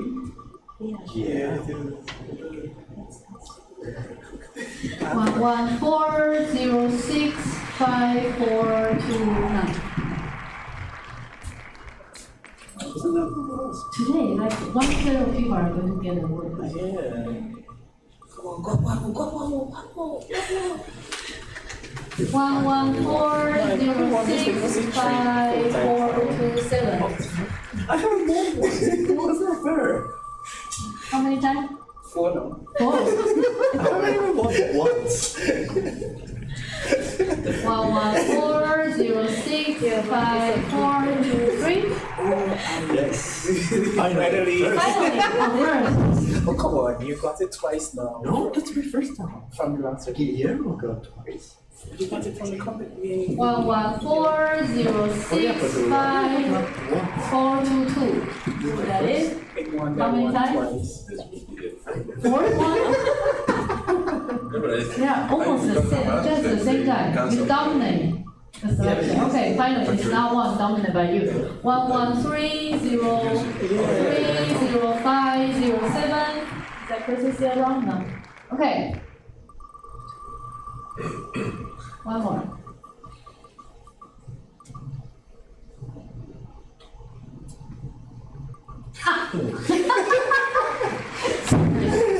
That's 111071038，还在吗？哦，你这样也好几次了，对不对？Okay, done. So online. You said something and I couldn't remember. This is so big. It's like, yeah, that's what I. Oh, today online people will have another chance. Why? Online has a lot. Oh, a lot. Okay. Big screen, big screen. Oh. What? The same person? The same person? That's you? No. Who? That's me. Nice. That's like a bicycle. Nice. Come on. Yeah, there's permission. 1140038. I like to think I'm moving. I just every time I leave here, I'm gonna go home and I'm gonna sleep and I'm gonna come back. Okay. Bye guys. Later, see you. Bye. Bye, see you later. I will beat you banana.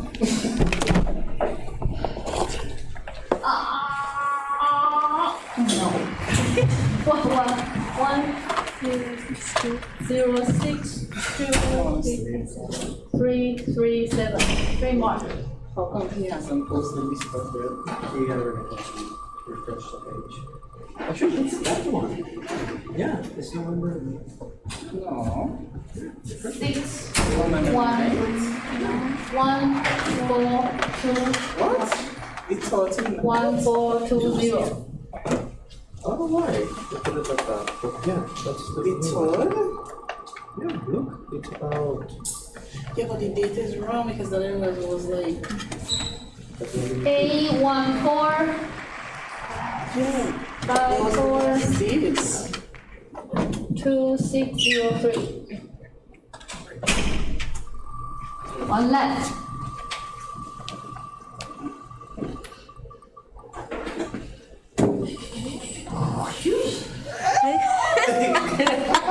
The second one. Congratulations. Okay. You see? It's my You finally your luck come in. Okay, so that's it. Thank you guys. I will see you guys next week.